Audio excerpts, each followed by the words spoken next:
History ടിപ്സിൻ്റെ പുതിയ എപ്പിസോഡിലേക്ക് എല്ലാവർക്കും സ്വാഗതം. കാലിക്കറ്റ് യൂണിവേഴ്സിറ്റിയുടെ BA ഹിസ്റ്ററിയുടെ 6th സെമസ്റ്ററിലെ ഒരു പേപ്പറാണ് കേരള ഹിസ്റ്ററി. അതിൻ്റെ 3ാമത്തെ മൊഡ്യൂളാണ് നമ്മൾ ഡിസ്കസ് ചെയ്യുന്നത്. ഇനി നമുക്ക് പറയാനുള്ളത് Kulathur uprising. August 1851 Kulathur uprising നടന്നത്. മഞ്ചേരി കലാപത്തിൽ നിന്ന് വ്യത്യസ്തമായി കുളത്തൂർ കലാപകാരികൾക്ക് അവരുടെ പ്രവർത്തനങ്ങളെ നയിക്കാൻ നേതാവില്ലായിരുന്നു. വള്ളുവനാട് താലൂക്കിലെ മങ്കട ഗ്രാമത്തിലെ 2 ജന്മിമാരുടെ 4 കുടിയാന്മാരായ കോട്ടുപറമ്പത്ത് കോമു മേനോനും സഹോദരൻ എട്ടുണ്ണി രാമമേനോനും അവർക്കു വേണ്ടി ജോലി ചെയ്തിരുന്ന 2 തൊഴിലാളികളും ഉൾപ്പെട്ടതാണ് കലാപത്തിന് തുടക്കമിട്ട പ്രാരംഭ സംഘം എന്ന് പറഞ്ഞാൽ. അവർ വളരെ ബുദ്ധിമുട്ടുള്ള സാഹചര്യങ്ങളിലായിരുന്നു. ഓരോരുത്തർക്കും ഈ 2 ഭൂവുടമകളോട് എന്തെങ്കിലും പരാതികളോ മറ്റോ ഉണ്ടായിരുന്നു. വള്ളുവനാട് രാജാവിൻ്റെ കാര്യസ്ഥനും മങ്കട ഗ്രാമത്തിലെ മുൻ അധികാരിയുമായിരുന്ന കോമു മേനോൻ ഗണ്യമായ സമ്പത്തും സ്വാധീനവുമുള്ള ആളായിരുന്നു. കുടിയൊഴിപ്പിക്കലിലൂടെയും പാട്ടത്തിന് നൽകിയും കർഷകർക്ക് വായ്പ നൽകിയും ഭൂമി സമ്പാദിച്ചും തൻ്റെ കൈവശം വർദ്ധിപ്പിക്കുന്നതിന് തൻ്റെ സ്ഥാനങ്ങൾ ഉപയോഗിച്ചു.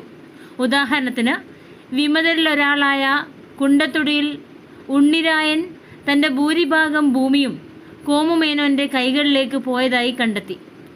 1845 മാപ്പിളമാരെ അപമാനിച്ചതിന് കോമുമേനോനെ അധികാരി സ്ഥാനത്ത് നിന്ന് പുറത്താക്കി. മുസ്ലിം പ്രാർത്ഥനയ്ക്ക് പകരമായി പന്നിമാംസം ഭക്ഷിക്കണമെന്ന ആഹ്വാനത്തിന് പകരം വയ്ക്കാൻ നിർബന്ധിതനായി. അവൻ്റെ മാപ്പിള കുടിയാന്മാർക്ക് അവനെ ഇഷ്ടമായിരുന്നില്ല. 1 വർഷം മുമ്പ് അവനെ കൊല്ലുമായിരുന്നു. പക്ഷേ അസിസ്റ്റൻ്റ് മജിസ്ട്രേറ്റിൻ്റെ പെട്ടെന്നുള്ള ഇടപെടലിന് 1851 ഓഗസ്റ്റ് 22 കലാപകാരികൾ കോമുമേനോയും അദ്ദേഹത്തിൻ്റെ ഒരു സേവകനെയും കൊലപ്പെടുത്തിയ ശേഷം എട്ടുണ്ണി രാമമേനോൻ്റെ വീട്ടിലേക്ക് പോയി. അദ്ദേഹത്തെയും രാമമേനോൻ്റെ വീട്ടിലുണ്ടായിരുന്ന ബ്രാഹ്മണ ജന്മിയായ കടക്കോട്ടിൽ നമ്പൂതിരിയെയും കൊലപ്പെടുത്തി. മുണ്ടങ്ങര രാരിച്ചൻ നായർ ആയിരുന്നു അവരുടെ അടുത്ത ഇര. പണമിടപാടുകാരൻ ചെങ്ങറ വാര്യരുടെ വീടും ഇവർ കത്തിച്ചു. കുറുവ വില്ലേജിൽ നിന്ന് അവർ കുളത്തൂരിലേക്ക് താമസം മാറി. അവിടെ വള്ളുവനാട്, ഏറനാട്, പാലക്കാട് താലൂക്കുകളിൽ വൻതോതിൽ ഭൂവുടമയായ കുളത്തൂർ വാര്യർ പ്രതിവർഷം 20,000 രൂപ വാടകയ്ക്ക് ലഭിച്ചിരുന്ന ഭൂവുടമയെ കൊന്നു കത്തിച്ചു. തൻ്റെ കുടിയാന്മാരുമായുള്ള വാര്യരുടെ ബന്ധം അത്ര സൗഹൃദപരമായിരുന്നില്ല. കടക്കോട്ടിൽ നമ്പൂതിരിയുടെയും കുളത്തൂർ വാര്യരുടെയും കൊലപാതകം അവരുടെ നാശത്താൽ നേട്ടമുണ്ടാക്കാൻ നിന്ന വാര്യരുടെ കൊലപാതകത്തിന് ശേഷം അദ്ദേഹത്തിൻ്റെ എല്ലാ സ്വത്തുക്കളും രേഖകളും നശിപ്പിക്കപ്പെട്ട ശേഷം വിമതർ വാര്യരുടെ വീട്ടിൽ അന്തിമ നിലപാട് സ്വീകരിക്കുകയും ഓഗസ്റ്റ് 27 ബ്രിട്ടീഷ് സൈന്യത്തിനെതിരെ പോരാടുകയും ചെയ്തു. ഇനി വരുന്നത് മട്ടന്നൂർ അപ്രൈസിംഗ് ആണ്. ജനുവരി 1852 മട്ടന്നൂർ അപ്രൈസിംഗ് നടന്നത്. ഭൂമിയെ ചൊല്ലിയുള്ള സമരത്തെ ഒരു പ്രധാന പ്രേരക ഘടകമെന്ന നിലയിൽ വടക്കേ മലബാറിൽ മാത്രം നടന്ന മട്ടന്നൂർ പ്രക്ഷോഭം വ്യക്തമായി സൂചിപ്പിച്ചിരുന്നു. കല്ലാട്ടിൽ കുടുംബത്തിലെ ഒരു ബ്രാഹ്മണ ഭൂവുടമയുടെ കുടിയാന്മാരായ ചൂരിയൂട്ട്, തയ്യിൽ എന്നീ 2 കുടുംബങ്ങളിലെ 9 അംഗങ്ങളാണ് ഈ പ്രക്ഷോഭത്തിൽ ആദ്യഘട്ടത്തിൽ പങ്കെടുത്തത്.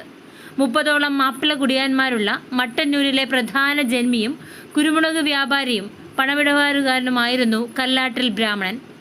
അദ്ദേഹം പലപ്പോഴും ഭൂമി പാട്ടം ഉയർത്തിയ കടുത്ത ജനപ്രീതിയില്ലാത്ത ഭൂവുടമയായിരുന്നു.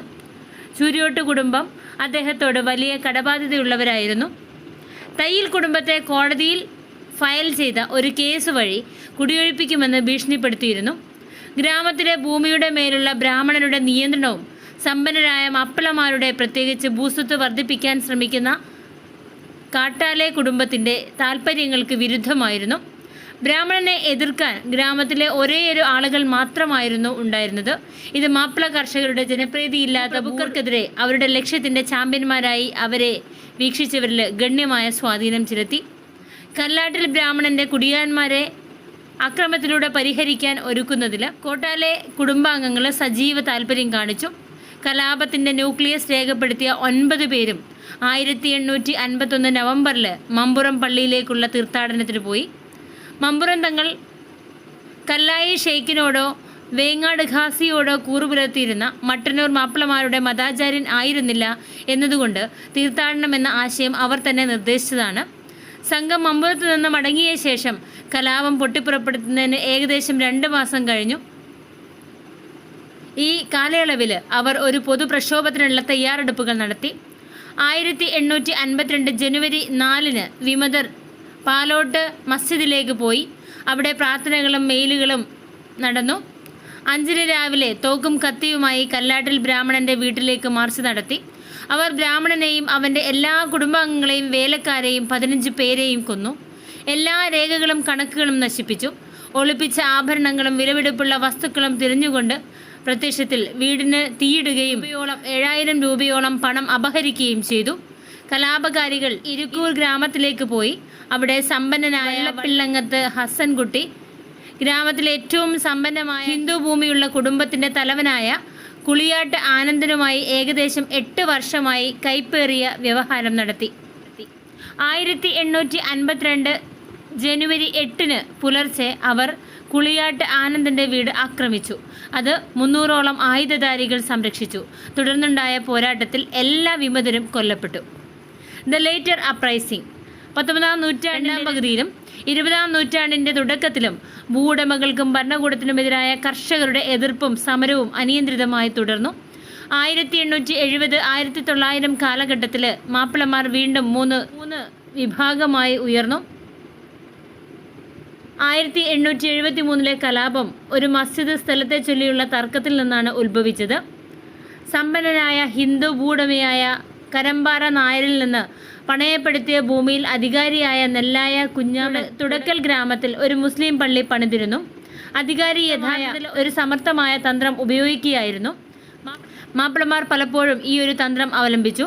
സാധ്യമായ കുടിയൊഴിപ്പിക്കൽ തടയാൻ വേണ്ടി ഒരു മസ്ജിദ് നിർമ്മാണം. അനധികൃത സ്ഥലമുടമ എതിർത്തെങ്കിലും മാപ്പിളമാരുടെ പ്രതികാരം ഭയന്ന് നടപടിയെടുക്കാൻ അവർക്ക് കഴിഞ്ഞില്ല. പകരം തൻ്റെ ഉടമസ്ഥതയിലുള്ളതും പള്ളിയോട് ചേർന്നുള്ളതുമായ ക്ഷേത്രത്തിൻ്റെ ഒറാക്കിളിലൂടെ ഹിന്ദുക്കളുടെ മതവികാരം ഉണർത്തി സ്വന്തം കളിയിൽ അധികാരിയെ പരാജയപ്പെടുത്താൻ അദ്ദേഹം ശ്രമിച്ചു. ഒരു വാർഷിക പെരുന്നാൾ ദിനത്തിൽ പ്രത്യക്ഷത്തിൽ ദേവൻ്റെ കൈവശമുണ്ടായിരുന്ന എന്നാൽ ഭൂവുടമയുടെ എല്ലാ സാധ്യതകളിലും മാപ്പിളപ്പള്ളിയുടെ സാമീപ്യം, പഗോഡയിൽ കേൾക്കാവുന്ന പ്രാർത്ഥനയുടെ നിലവിളികളും ദൈവത്തെ വ്രണപ്പെടുത്തുമെന്ന് അവർ പ്രഖ്യാപിച്ചു. പണയപ്പെടുത്തിയ ഭൂമി ഹിന്ദു ഭൂവുടമ പുനരാരംഭിക്കണമെന്നും മസ്ജിദ് പൊളിക്കണമെന്നും ആവശ്യപ്പെട്ടു. വസൂരി പടർന്നു പിടിച്ച സ്ഥലം, പ്രത്യേകിച്ച് മോപ്ല ബസാർ, പള്ളിക്ക് നേരെയുള്ള ദൈവൻ്റെ സന്ദർശനമാണെന്നും മറ്റുള്ളവർ തന്നോടൊപ്പം ചേരാൻ ഭയപ്പെട്ടാലും താൻ മാത്രം അത് നിറവേറ്റുമെന്നും അദ്ദേഹം പ്രഖ്യാപിച്ചു. മസ്ജിദ് നശിപ്പിക്കാനുള്ള പരസ്യമായ ആഹ്വാനങ്ങൾ തീർച്ചയായും വളരെ ഒരു പ്രകോപനമായിരുന്നു. അത് ജില്ലാ മജിസ്ട്രേറ്റിൻ്റെ വാക്കുകളിൽ പൊട്ടിത്തെറിക്കുന്നത് സാധ്യമാക്കി. പക്ഷേ പ്ലോട്ടിൻ്റെ വിപുലീകരണത്തിനും വിജയകരമായ പ്രവർത്തനത്തിനും മതിയായ കണക്കില്ല. പള്ളിയിലെ മുക്രിയെയും അവൻ്റെ 8 കൂട്ടാളികളെയും പ്രതികാരം ചെയ്യാൻ പ്രേരിപ്പിച്ചു, സഹായിച്ചു. മതവികാരം മുതലെടുക്കാൻ ഭൂവുടമ ശ്രമിച്ചു. ഭൂവുടമയെ കൊലപ്പെടുത്തിയ ശേഷം ഒരു 15 വയസ്സുള്ള ഒരു ആൺകുട്ടി ഒഴികെയുള്ള വിമതർ സൈന്യവുമായുള്ള ഏറ്റുമുട്ടലിൽ മരിക്കുകയാണുണ്ടായത്. 1896 വിപ്ലവം ഏറ്റവും വലുതും വിപുലവുമായിരുന്നു. അതിൽ 99 സജീവ പങ്കാളികളും 32 സഹകാരികളും 100 ചതുരശ്ര മൈൽ വിസ്തൃതിയിൽ വ്യാപിച്ചു കിടക്കുന്ന 16 ഗ്രാമങ്ങളിൽ നിന്ന് ശേഖരിച്ചു. നേരത്തെ ഇസ്ലാം മതം സ്വീകരിച്ചിരുന്ന ഒരു തീയ സ്ത്രീയുടെ വിശ്വാസത്യാഗമാണ് ഉടനടിയുള്ള പ്രകോപനത്തിന് കാരണമായത്. ഉയർന്നു വന്ന ഗതി ഗ്രാമീണ ദരിദ്രരുടെ പൊതുവായ അതൃപ്തിയുടെയും അവരുടെ ക്രമാനുഗതമായി വളരുന്ന ബ്രിട്ടീഷ് വിരുദ്ധ വികാരത്തെയും പ്രതിഫലിപ്പിച്ചു. ബ്രിട്ടീഷ് ഗവൺമെൻറ് തങ്ങളുടെ മതത്തോട് ശത്രുത പുലർത്തുന്നുവെന്നും മതപരമായ തർക്കങ്ങളിൽ പക്ഷപാതം കാണിക്കുന്നുവെന്നും അവർ വിശ്വസിച്ചു. വെള്ളക്കാരുടെ കയ്യിൽ ഒരുപാട് അടിച്ചമർത്തലുകളുണ്ടായിരുന്നു. വയനാട്ടിലെ ഒരു നിസ്കാര പള്ളി അവർ തകർത്തു. തീയ സ്ത്രീക്ക് കളക്ടർ സംരക്ഷണം നൽകി. Reports of William Logan. William ലോഗൻ്റെ റിപ്പോർട്ട് 3 വാല്യങ്ങളിലായി ബ്രിട്ടീഷ് ഉദ്യോഗസ്ഥർ ഇന്ത്യയുടെ ഏത് ഭാഗത്തുമുണ്ടാക്കിയ കാർഷിക ബന്ധങ്ങളെക്കുറിച്ചുള്ള ഏറ്റവും സമഗ്രവും ആധികാരികവുമായ റിപ്പോർട്ടുകളിൽ ഒന്നാണ്. 4021 പേരിൽ നിന്ന് ലഭിച്ച 2200 അപേക്ഷകളുടെ വിശദമായ അന്വേഷണത്തിൻ്റെയും പരിശോധനയുടെയും അടിസ്ഥാനത്തിൽ കർഷകർ ജീവിക്കാനും ജോലി ചെയ്യാനും നിർബന്ധിതരാകുന്ന ദയനീയമായ അവസ്ഥ ലോഗൻ പുറത്തു കൊണ്ടുവന്നു. കുടിയാന്മാർ കുടിയൊഴിപ്പിക്കപ്പെടുമെന്ന ഭയത്തിലാണ് ജീവിക്കുന്നതെന്നും ഭൂരിഭാഗം റയട്ടുകാരും ദീർഘകാലാടിസ്ഥാനത്തിൽ കടക്കെണിയിലാണെന്നും കുടിയാന്മാർ വർഷാവർഷം ഭൂമി കൈവശം വയ്ക്കുന്ന വെറുംപട്ടക്കാരുടെ സ്ഥാനത്തേക്ക് കൂടുതലായി അധപതിക്കപ്പെടുകയും കൊള്ളയടിക്കപ്പെടുന്ന വ്യവസ്ഥകളിലേക്ക് നയിക്കപ്പെടുകയും ചെയ്യുന്നതായി അദ്ദേഹം കണ്ടെത്തി. പട്ടിണിയെക്കുറിച്ചും ഇതിൽ പ്രതിപാദിക്കുന്നു. ലോഗൻ ഭൂമിയുടെ റവന്യൂ പോളിസിയെക്കുറിച്ച് പറയുന്നു. സമ്പൂർണ്ണമായ ഉടമസ്ഥാവകാശം നിക്ഷിപ്തമായ ജന്മിയെ വാടക വർദ്ധിപ്പിക്കാനും ഇടയ്ക്കിടെ കുടിയൊഴിപ്പിക്കലിലൂടെ അമിതമായ പുതുക്കൽ ഫീസും മറ്റ് പിഴകളും ചുമത്താനും പ്രാപ്തമാക്കി. തെക്കൻ മലബാറിലെ ധാന്യം ഉൽപ്പാദിപ്പിക്കുന്ന താലൂക്കുകളിലാണ് ഈ ഒരു ദുരുപയോഗം നടന്നിട്ടുള്ളത്. പരാതികൾ പ്രധാനമായും ഏകപക്ഷീയമായ കുടിയൊഴിപ്പിക്കൽ, വാടക വർദ്ധിപ്പിക്കൽ, പുതുക്കൽ ഫീസ് വർധന എന്നിവയെ കേന്ദ്രീകരിച്ചാണെന്ന് ഈ ലോഗൻ്റെ ഉള്ളടക്കം പറയുന്നുണ്ട്. ലോകനിർദ്ദേശ പരിഹാര നടപടികൾ മണ്ണിൻ്റെ യഥാർത്ഥ കൃഷിക്കാരന് നിയമനിർമ്മാണത്തിലൂടെ ഉടനടി സംരക്ഷണം നൽകാൻ ഉദ്ദേശിച്ചുള്ളതാണ്. ഭൂവുടമയുടെ അനാവശ്യ ഇടപെടലുകളില്ലാതെ യഥാർത്ഥ കൃഷിക്കാരന് കാർഷിക പ്രവർത്തനങ്ങൾ തുടരാനുള്ള സാഹചര്യം സൃഷ്ടിക്കുക എന്നതായിരുന്നു അദ്ദേഹത്തിൻ്റെ നിർദ്ദേശങ്ങളുടെ പ്രധാന ലക്ഷ്യം. ഇത് കണക്കിലെടുത്ത് സ്ഥിരമായ താമസം, ഭൂമിയിൽ പലിശ വിൽക്കുന്നതിനോ കൈമാറ്റം ചെയ്യുന്നതിനോ ഉള്ള അവകാശം, ശരാശരി വാർഷിക അറ്റ ഉൽപ്പാദനത്തിൻ്റെ 1/3 യഥാർത്ഥ കൃഷിക്കാരന് അവകാശം എന്നിവ അദ്ദേഹം നിർദ്ദേശിച്ചു. ലോഗൻ്റെ നിർദ്ദേശങ്ങൾ ഭൂവുടമകളിൽ നിന്നും ജന്മികളിൽ നിന്നും ഇടനിലക്കാരായ കാനക്കാരിൽ നിന്നും മദ്രാസ് സർക്കാരിൽ നിന്നും എതിർപ്പ് നേരിട്ടു.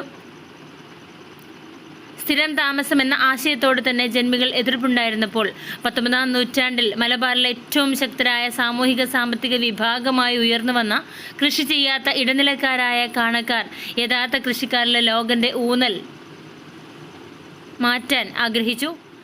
വാടക വർദ്ധിപ്പിക്കാനുള്ള അവരുടെ തീരുമാനങ്ങൾ അപകടത്തിലാണെന്നതാണ് എതിർപ്പിൽ അവരെ ഒന്നിപ്പിച്ചത്. ജന്മികൾ നിയമനിർമ്മാണം എന്ന ആശയത്തെ എതിർത്തിരുന്നു. എന്നാൽ ഇടനിലക്കാരനായ കാണക്കാർ അങ്ങനെയല്ല. തങ്ങൾക്ക് താമസാവകാശം ഉറപ്പാക്കുന്ന ഒരു നിയമനിർമ്മാണത്തെ അവർ അനുകൂലിച്ചു. എന്നാൽ അവർ സബ് ലീസിൽ വാടക ഈടാക്കിയ വെറുംപട്ടക്കാർക്ക് അത് നിഷേധിക്കുന്നു. ലോഗൻ്റെ നിർദ്ദേശങ്ങൾ പരിഷ്കരിക്കുന്നതിന് പ്രാദേശിക മാധ്യമങ്ങളിലെ പൊതുപ്രചാരണത്തിലൂടെയും ഭരണത്തിലെ അവരുടെ പ്രതിനിധികളിലൂടെയും ഗണ്യമായ സ്വാധീനം ചെലുത്താൻ അവർക്ക് കഴിഞ്ഞു. പരമ്പരാഗത കാർഷിക ബന്ധങ്ങളെക്കുറിച്ചുള്ള ലോഗൻ്റെ വിശദീകരണവും പരിഷ്കാരത്തിനുള്ള അദ്ദേഹത്തിൻ്റെ നിർദ്ദേശങ്ങളും ബ്രിട്ടീഷ് ലാൻഡ് റവന്യൂ പോളിസി അടിസ്ഥാനമാക്കിയുള്ള തത്വങ്ങളെ തന്നെ ചോദ്യം ചെയ്തു. ജന്മിയെ ഭൂമിയുടെ സമ്പൂർണ്ണ ഉടമയായി അംഗീകരിച്ചത് ഗുരുതരമായ പിഴവാണെന്ന് ലോഗൻ്റെ അഭിപ്രായത്തിൽ പറയുന്നു. മലബാറിലെ ഗ്രാമീണ മേഖലയിലെ എല്ലാ അസ്വാരസ്യങ്ങൾക്കും ഇത് പ്രാഥമിക കാരണമായിരുന്നു. ലോഗൻ്റെ ശുപാർശകൾ സ്വീകരിക്കുന്നത് നിലവിലുള്ള നയത്തിൻ്റെ സമ്പൂർണ്ണമായ തിരിച്ചറിവ് അർത്ഥമാക്കുകയും കൊളോണിയൽ ഭരണത്തിൻ്റെ സാമൂഹിക അടിത്തറ രൂപീകരിക്കുകയും ചെയ്തു. ഭൂവുടമകളുടെ താൽപ്പര്യങ്ങളെ ഇത് പ്രതികൂലമായി ബാധിച്ചു. അതിനാൽ ഭൂമിയുടെ സമ്പൂർണ്ണ ഉടമ എന്ന ജന്മിയുടെ സ്ഥാനം സർക്കാർ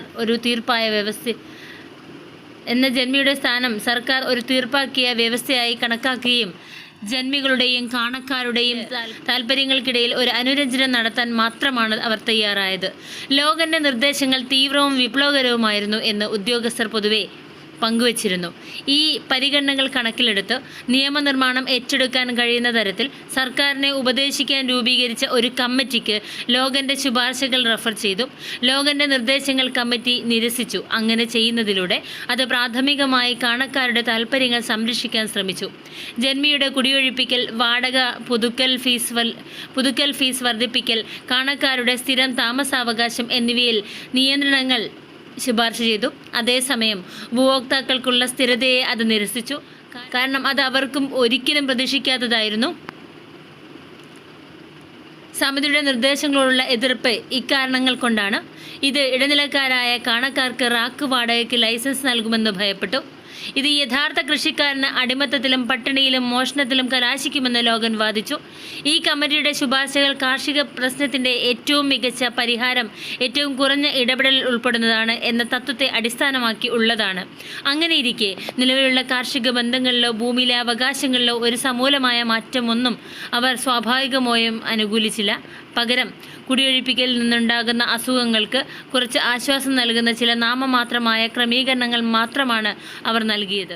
കുടിയാന്മാർ വരുത്തിയ മെച്ചപ്പെടുത്തലുകൾക്ക് ഭൂവുടമകൾക്ക് നഷ്ടപരിഹാരം നൽകിക്കൊണ്ട് ഇത് നേടിയെടുക്കാൻ ശ്രമിച്ചു. ഗവൺമെൻറ്റിന് ഈ ശുപാർശകൾ തികച്ചും സ്വാഗതാർഹമായിരുന്നു. കാരണം ലോഗൻ്റെ നയത്തിൽ നിന്ന് വ്യത്യസ്തമായി അവർ അതിൻ്റെ നയത്തിൻ്റെ അടിസ്ഥാന വ്യവസ്ഥകളിൽ ഇടപെടുന്നില്ല. ഇനി വരുന്നത് നാഷണൽ മൂവ്മെൻറ്റ് ഇൻ മലബാർ. 1885 സ്ഥാപിതമായ സ്വാതന്ത്ര്യ നേട്ടത്തിൽ കലാശിച്ച ദേശീയ പ്രസ്ഥാനത്തിൽ ബ്രിട്ടീഷ് മലബാർ ഒരു പ്രധാന പങ്ക് വഹിച്ചു.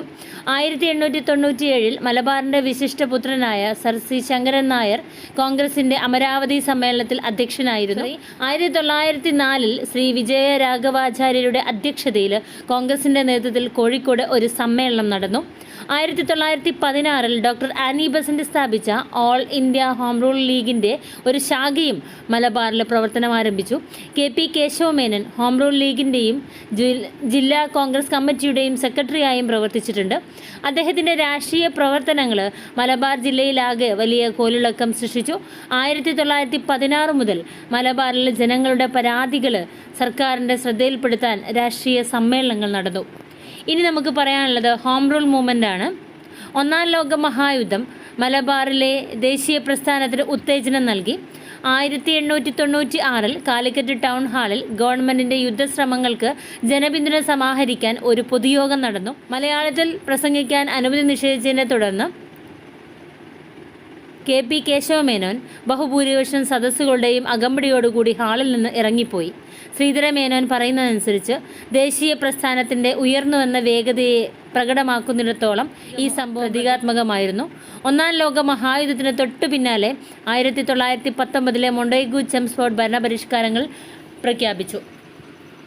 ഇനി വരുന്നത് മഞ്ചേരി പൊളിറ്റിക്കൽ കോൺഫറൻസ് 1920 ഏപ്രിൽ 8-ന് 1920 ഏപ്രിൽ 8-ന് ഡോക്ടർ ആനി ബസന്റിൻ്റെ സാന്നിധ്യത്തിൽ മഞ്ചേരിയിൽ നടന്ന 5ാമത് മലബാർ ജില്ലാ രാഷ്ട്രീയ സമ്മേളനം പരിഷ്കാരങ്ങൾ തൃപ്തികരവും നിരാശാജനകവുമാണെന്ന് പ്രഖ്യാപിക്കുന്ന ഒരു പ്രമേയം പാസാക്കി. മലബാറിൽ കാർഷിക പരിഷ്കാരങ്ങൾ നേരത്തെ കൊണ്ടുവരണമെന്നും അത് ആവശ്യപ്പെട്ടു. പ്രമേയം പാസാക്കിയതിനെ തുടർന്ന് മിതവാദികളും തീവ്രവാദികളും തമ്മിൽ സമ്മേളനത്തിൽ ചേരിതിരിവുണ്ടായി. ഭൂവുടമകളും പണക്കാരും കോൺഗ്രസ് സംഘടനയിൽ നിന്ന് പുറത്തു പോവുകയും അതിൻ്റെ നേതൃത്വം കർഷകരുടെയും തൊഴിലാളികളുടെയും ഇടത്തരക്കാരുടെയും ആവശ്യങ്ങൾക്കായി പോരാടുന്ന തീവ്രവാദികളുടെ കൈകളിലേക്ക് മാറുകയും ചെയ്തു. ആധുനിക കേരളത്തിൻ്റെ രാഷ്ട്രീയ ചരിത്രത്തിലെ ഒരു ജലരേഖയാണ് മഞ്ചേരി രാഷ്ട്രീയ സമ്മേളനം പ്രതിനിധീകരിക്കുന്നത്. സമ്മേളനത്തിൽ മുസ്ലിങ്ങൾ ഉൾപ്പെടെ 1300 പ്രതിനിധികൾ പങ്കെടുത്തു. കോൺഫറൻസിൽ അധ്യക്ഷത വഹിച്ച the Hindu editor Kasturiranga Iyengar Montagu Chelmsford പരിഷ്കാരങ്ങൾ അംഗീകരിക്കണമെന്ന് വാദിക്കുകയും അദ്ദേഹത്തിൻ്റെ വീക്ഷണം സമ്മേളനത്തിൽ പങ്കെടുത്ത ഡോക്ടർ ആനി ബസന്റ് അംഗീകരിക്കുകയും ചെയ്തു. കേരളത്തിലെ ദേശീയ പ്രസ്ഥാനത്തിൻ്റെ ചരിത്രത്തിലെ വഴിത്തിരിവായിരുന്നു മഞ്ചേരി രാഷ്ട്രീയ സമ്മേളനം. 1907 സൂറത്തിൽ നിന്ന് വ്യത്യസ്തമായി ബ്രിട്ടീഷുകാരുടെ കീഴിലുള്ള ഭരണ സംവിധാനങ്ങളിൽ പരിഷ്കാരങ്ങൾ കൊണ്ടുവരാൻ രാഷ്ട്രീയ വിദ്വേഷം എന്ന നയം വാദിച്ച മിതവാദികൾക്ക് കോൺഗ്രസിൽ നിന്നും തീവ്രവാദികളിൽ നിന്നും പുറത്തു പോകേണ്ടി വന്നു. സ്വയം ഭരണത്തിന് പകരമാവില്ല നല്ല സർക്കാർ എന്ന് വിശ്വസിക്കുകയും ഈ ലക്ഷ്യം നേടുന്നതിനുള്ള നേരിട്ടുള്ള പ്രവർത്തനത്തെ വാദിക്കുകയും ചെയ്ത കോൺഗ്രസ് സംഘടനയെ പിടിച്ചുകുലുക്കി. ഇനി വരുന്നത് ഖിലാഫത്ത് ആൻഡ് നോൺ കോപ്പറേഷൻ മൂവ്മെൻ്റ് ആണ്. 1920 മഹാത്മാഗാന്ധി ഇന്ത്യൻ നാഷണൽ കോൺഗ്രസിൻ്റെ നേതൃത്വം ഏറ്റെടുത്തോടുകൂടി മലബാറിലെ ദേശീയ പ്രസ്ഥാനത്തിന് വലിയ ഉണർവുണ്ടായി. നിസ്സഹകരണ പ്രസ്ഥാനം 1921-22 ആരംഭിച്ചത് മലബാറിൽ ഗാന്ധിജി ഗണ്യമായ മുന്നേറ്റം നടത്തി. ജില്ലയിൽ വിദേശ വസ്തുക്കൾ, കോടതികൾ, വിദ്യാഭ്യാസ സ്ഥാപനങ്ങൾ എന്നിവ വ്യാപകമായ ബഹിഷ്കരണം നടന്നു. അതിനിടെ തുർക്കി സാമ്രാജ്യത്തെ തകർക്കുകയും തുർക്കി സുൽത്താനെ ഖലീഫ എന്ന നിലയിൽ ആത്മീയ നേതൃത്വം നഷ്ടപ്പെടുത്തുകയും ചെയ്ത ബ്രിട്ടീഷ് സർക്കാരിൻ്റെ നടപടിക്കെതിരെ ഇന്ത്യൻ മുസ്ലിങ്ങളുടെ പ്രതിഷേധമായി ഖിലാഫത്ത് പ്രസ്ഥാനം ആരംഭിച്ചു. അലി സഹോദരന്മാരായ മുഹമ്മദ് ഷൗക്കത്ത് അലിയും മൗലാന അബ്ദുൽ കലാം ആസാദും ഇതിനെ മുസ്ലിങ്ങളുടെ ബഹുജന പ്രസ്ഥാനമാക്കി മാറ്റി. ഈ പ്രസ്ഥാനം മലബാറിലെ മുസ്ലിം ജനസമൂഹത്തിലും വലിയ സ്വാധീനം ചെലുത്തി. ഹിന്ദുക്കൾക്കും മുസ്ലിങ്ങൾക്കും ഇടയിൽ ഐക്യം സൃഷ്ടിക്കുന്നതിനായി ഖിലാഫത്ത് പ്രസ്ഥാനത്തെ പിന്തുണയ്ക്കാൻ ഗാന്ധിജി തീരുമാനിച്ചു. കോൺഗ്രസിൻ്റെ ആഭിമുഖ്യത്തിൽ രാജ്യത്തുടനീളം ഖിലാഫത്ത് പ്രവർത്തനം സംഘടിപ്പിച്ചു. അങ്ങനെ കുറച്ചു കാലത്തേക്ക് കോൺഗ്രസും ഖിലാഫത്ത് പ്രസ്ഥാനങ്ങളും ലയിച്ച് ഹിന്ദുക്കളും മുസ്ലിങ്ങളും വളരെ ആവേശത്തോടെ പങ്കെടുത്ത ഒരു പ്രസ്ഥാനമായി മാറി. ഖിലാഫത്ത് കമ്മിറ്റികൾ സംഘടിപ്പിക്കാനും ബ്രിട്ടീഷ് സർക്കാരിനെതിരായ ദേശീയ പ്രസ്ഥാനത്തിൻ്റെ വേഗത വർദ്ധിപ്പിക്കാനും ഗാന്ധിയും മൗലാന ഷൗക്കത്ത് അലിയും മലബാർ സന്ദർശിച്ചു. ടി പ്രകാശത്തിൻ്റെ അധ്യക്ഷതയിൽ 1921 ഏപ്രിൽ ഒറ്റപ്പാലത്ത് നടന്ന ആദ്യ അഖില കേരള രാഷ്ട്രീയ സമ്മേളനത്തിൽ മലബാർ, തിരുവിതാംകൂർ, കൊച്ചി എന്നിവിടങ്ങളിൽ നിന്നുള്ള പ്രതിനിധികൾ പങ്കെടുത്തു. പ്രമുഖ കോൺഗ്രസ് നേതാക്കളെ പോലീസ് കയ്യേറ്റം ചെയ്തു. ഇനി വരുന്നത് മലബാർ സ്ട്രഗിൾ 1921. 1921 മലബാർ കലാപം മാപ്പിള കലാപം എന്ന പേരിലും അറിയപ്പെടുന്നുണ്ട്. കേരളത്തിലെ മലബാർ മേഖലയിൽ ബ്രിട്ടീഷ് കൊളോണിയൽ ഭരണത്തിനെതിരായ ചെറുത്തുനിൽപ്പിനായിട്ട് ആരംഭിച്ചു. ഖിലാഫത്ത് പ്രസ്ഥാനം മാപ്പിളമാരിൽ ആഴത്തിലുള്ള സ്വാധീനം ചെലുത്തിയിട്ടുണ്ടായിരുന്നു. കോൺഗ്രസ് ഖിലാഫത്ത് യോഗങ്ങൾ രാജ്യത്തുടനീളം നിയമവിരുദ്ധമാണെന്ന് ബ്രിട്ടീഷ് സർക്കാർ പ്രഖ്യാപിച്ചു. ഈ പ്രഖ്യാപനവും തുടർന്നുള്ള ഏറനാട്, വള്ളുവനാട് താലൂക്കുകളിലെ ഖിലാഫത്ത് യോഗങ്ങൾ അടിച്ചമർത്തലും 1921 മലബാർ കലാപത്തിന് കാരണമായി. 1921 ഓഗസ്റ്റിൽ ആരംഭിച്ച അതിൻ്റെ കോഴ്സ് ഏകദേശം 6 മാസം നീണ്ടുനിന്നു. മാപ്പിളമാർ വിമത മനോഭാവത്തിലായിരുന്നു. മുൻകരുതൽ നടപടിയെന്ന നിലയിൽ സർക്കാർ ഏറനാട്, വള്ളുവനാട് താലൂക്കുകളെ ക്രിമിനൽ നടപടി ചട്ടത്തിലെ 44-ാം വകുപ്പിന് കീഴിൽ കൊണ്ടുവരികയും എല്ലാ യോഗങ്ങളും പ്രകടനങ്ങളും നിരോധിക്കുകയും ചെയ്തു. ഈ അക്രമാസക്തമായ ആൾക്കൂട്ടത്തിൽ ഏറ്റവും സജീവമായത് ഭൂരഹിതരായ മുസ്ലിം ഓഹരി കൃഷിക്കാരായിരുന്നു. അവർ കാർഷിക വ്യവസ്ഥയിൽ കടുത്ത ചൂഷണത്തിന് വിധേയരായി. താങ്ങാനാവാത്ത പുതുക്കൽ ഫീസ്, ഉയർന്ന വാടക, മറ്റ് അടിച്ചമർത്തലുകൾ എന്നിവയുമായി ബന്ധപ്പെട്ട പരാതികൾ അവർക്കുണ്ടായിരുന്നു. നിരവധി ഖിലാഫത്ത് പ്രവർത്തകർ പ്രസ്ഥാനത്തെ ശക്തിപ്പെടുത്താൻ വർഗീയ വികാരങ്ങൾ ഉത്തേജിപ്പിച്ചു. വർഗീയ കലാപ നിയന്ത്രണാതീതമായി മാപ്പിളമാർ നിരവധി പോലീസ് സ്റ്റേഷനുകളും നിയമ കോടതികളും സർക്കാർ ട്രഷറികളും പിടിച്ചെടുത്തു. വാരിയംകുന്നത്ത് കുഞ്ഞഹമ്മദ് ഹാജി, സീതിക്കോയ തങ്ങൾ, കുമരംപത്തോർ അലി മുസ്ലിയാർ എന്നിവരുടെ നേതൃത്വത്തിലായിരുന്നു മാപ്പിള കലാപം. കൊട്ടുംകോളൂരിലെ പുരോഗമന നേതാവായിരുന്ന മുഹമ്മദ് അബ്ദുറഹ്മാൻ സമാധാന പ്രചാരണങ്ങളിൽ സജീവമായിരുന്നു. പൂക്കോട്ടൂർ ഖിലാഫത്ത് കമ്മിറ്റി വടക്കേ വീട്ടിൽ മുഹമ്മദിനെ വീട്ടിൽ നിന്ന് അറസ്റ്റ് ചെയ്യാൻ പോലീസ് നടത്തിയ ശ്രമമാണ് പൊട്ടിത്തെറിക്ക് കാരണമായത്. വലിയ ഹിന്ദു ജന്മിയായ നിലമ്പൂർ തിരുമുൽപ്പാടിൻ്റെ കൊട്ടാരത്തിൽ നിന്ന് പൂക്കോട്ടൂർ തോക്ക് മോഷ്ടിച്ചു എന്നതായിരുന്നു ഇയാൾക്കെതിരെയുള്ള കുറ്റം. കത്തിയും വാളും കുന്തവുമായി മുഹമ്മദിനെ അറസ്റ്റ് ചെയ്യാനുള്ള പോലീസ് ശ്രമം പരാജയപ്പെടുത്താൻ മാപ്പിളമാർ ദൃഢമായ നീക്കം നടത്തി. അറസ്റ്റിൽ നിന്ന് രക്ഷപ്പെട്ട മുഹമ്മദിനെ തിരുവങ്ങാടിൽ നിന്നെത്തിയ പോലീസ് സംഘം പള്ളിയിൽ പ്രവേശിച്ചു. പോലീസിൻ്റെ നടപടി മാപ്പിളമാരുടെ മതവികാരം ഇളക്കിവിടുകയും അക്രമ പരമ്പരകൾക്ക് വഴിവെക്കുകയും ചെയ്തു. മഞ്ചേരിയിലെ പോലീസ് സ്റ്റേഷൻ ആക്രമിക്കുകയും അതിലെ എല്ലാ രേഖകളും മാപ്പിളമാർ നശിപ്പിക്കുകയും ചെയ്തു. തൊട്ടടുത്ത ദിവസം മഞ്ചേരി ഭണ്ഡാരം കൊള്ളയടിച്ച് പണം കൊണ്ടുപോയി. കോടതികളിലും രജിസ്ട്രാർ ഓഫീസുകളിലും കയറിയ വിമതർ എല്ലാ രേഖകളും നശിപ്പിച്ചു.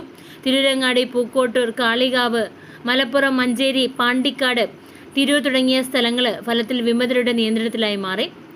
ഇവർ ഗറില്ലാ തന്ത്രങ്ങളും അവലംബിച്ചു. ശത്രുവിന് കനത്ത നാശനഷ്ടങ്ങൾ വരുത്തിവെച്ചു. കലാപത്തിൻ്റെ പിന്നീടുള്ള ഘട്ടങ്ങളിൽ മാപ്പിളമാർ തീർത്തും നിരാശരായി തീർന്നു. അവർ നിർബന്ധ മതപരിവർത്തനം, തീക്കൊളുത്തൽ, കൊലപാതകം, ഹിന്ദുക്കളുടെ സ്വത്ത് കൊള്ളയടിക്കൽ എന്നിവ ഉൾപ്പെട്ട വിവേചനരഹിതമായ അക്രമങ്ങൾ നടത്തി. നവംബർ, ഡിസംബർ മാസങ്ങളിൽ ബ്രിട്ടീഷ് സൈന്യം നടത്തിയ സുസ്ഥിരമായ നീക്കത്തിൻ്റെ പശ്ചാത്തലത്തിൽ വിമതർ കീഴടങ്ങാൻ നിർബന്ധരായി. ഈ കാലയളവിലാണ് കലാപത്തിൻ്റെ ഏറ്റവും ഭീകരമായ സംഭവം നടന്നത്. 1921 നവംബർ 10 സംഭവിച്ചത് വാഗൺ ട്രാജഡി എന്നറിയപ്പെടുന്നു.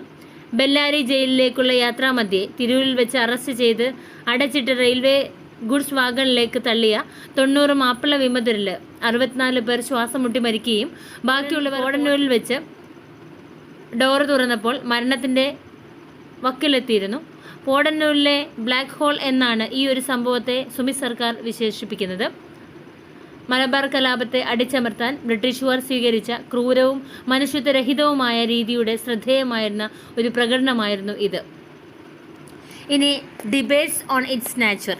മലബാർ കലാപത്തിൻ്റെ സ്വഭാവം സംബന്ധിച്ച് ചരിത്രകാരന്മാർക്കിടയിൽ അഭിപ്രായ വ്യത്യാസങ്ങൾ ഉണ്ടായിട്ടുണ്ട്. ഖിലാഫത്ത് പ്രസ്ഥാനത്തിൻ്റെ പശ്ചാത്തലത്തിൽ ഇത് പൊട്ടിപ്പുറപ്പെട്ടു എന്നത് ദേശീയ പ്രസ്ഥാനത്തിൻ്റെ ചരിത്രത്തിൽ അതിൻ്റേതായ ഒരു പ്രത്യേക പ്രാധാന്യത്തോടു കൂടി പറയുന്നുണ്ട്. കലാപത്തിൻ്റെ ഉത്ഭവത്തെക്കുറിച്ചും സംഭവത്തെക്കുറിച്ചും 3 വീക്ഷണങ്ങളാണുള്ളത്. ഒന്ന്, ഒരു രാഷ്ട്രീയ ഉയർച്ച, അതായത് പോലീസ് അടിച്ചമർത്തലിനോ ഭരണകൂടത്തിൻ്റെ സ്പോൺസേഡ് ഭീകരതയ്ക്കോ എതിരെയുള്ള മാപ്പിളമാരുടെ രാഷ്ട്രീയ പ്രക്ഷോഭമായിരുന്നു ഇത് എന്നതാണ് ഒരു വീക്ഷണം. മറ്റൊരു തരത്തിൽ പറഞ്ഞാൽ ഇതൊരു സാമ്രാജ്യത്വ വിരുദ്ധ മുന്നേറ്റമായിരുന്നു. രണ്ടാമത്തത് ഒരു കാർഷിക പൊട്ടിത്തെറി, സാമ്പത്തിക ഘടകങ്ങളുടെ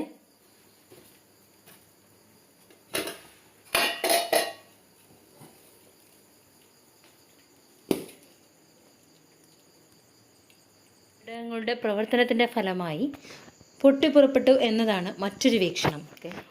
ഭൂരിഭാഗം ഹിന്ദു ജന്മികളുടെ കൈകളിലെ ഏറ്റവും നികൃഷ്ടമായ അടിച്ചമർത്തലിൻ്റെ ഇരകളായിരുന്നു മാപ്പിളക്കുടിയാന്മാർ. അവർ ജന്മികളുടെ സ്വേച്ഛാധിപത്യത്തിനെതിരെ കലാപം നടത്തി. മറ്റൊരു വിധത്തിൽ പറഞ്ഞാൽ കലാപം ഒരു രാഷ്ട്രീയ പൊട്ടിത്തെറിയായിരുന്നു. ഇനി മതഭ്രാന്ത്. മൂന്നാമത്തെ വീക്ഷണം, 1921 കലാപം ഒരു വർഗീയ ജ്വലനമോ മതഭ്രാന്തിൻ്റെ പൊട്ടിത്തെറിയോ ആയിരുന്നു എന്നതാണ്. അക്രമം നടത്തിയവർ മാപ്പിളമാരാണെന്നും ഇരകൾ ഹിന്ദുക്കളാണെന്നും ഈ സിദ്ധാന്തത്തെ പിന്തുണച്ചു ഉദ്ധരിക്കുന്നുണ്ട്. കലാപത്തിൻ്റെ ആദ്യഘട്ടത്തിൽ വർഗീയ കലാപം ഉണ്ടായിട്ടില്ല.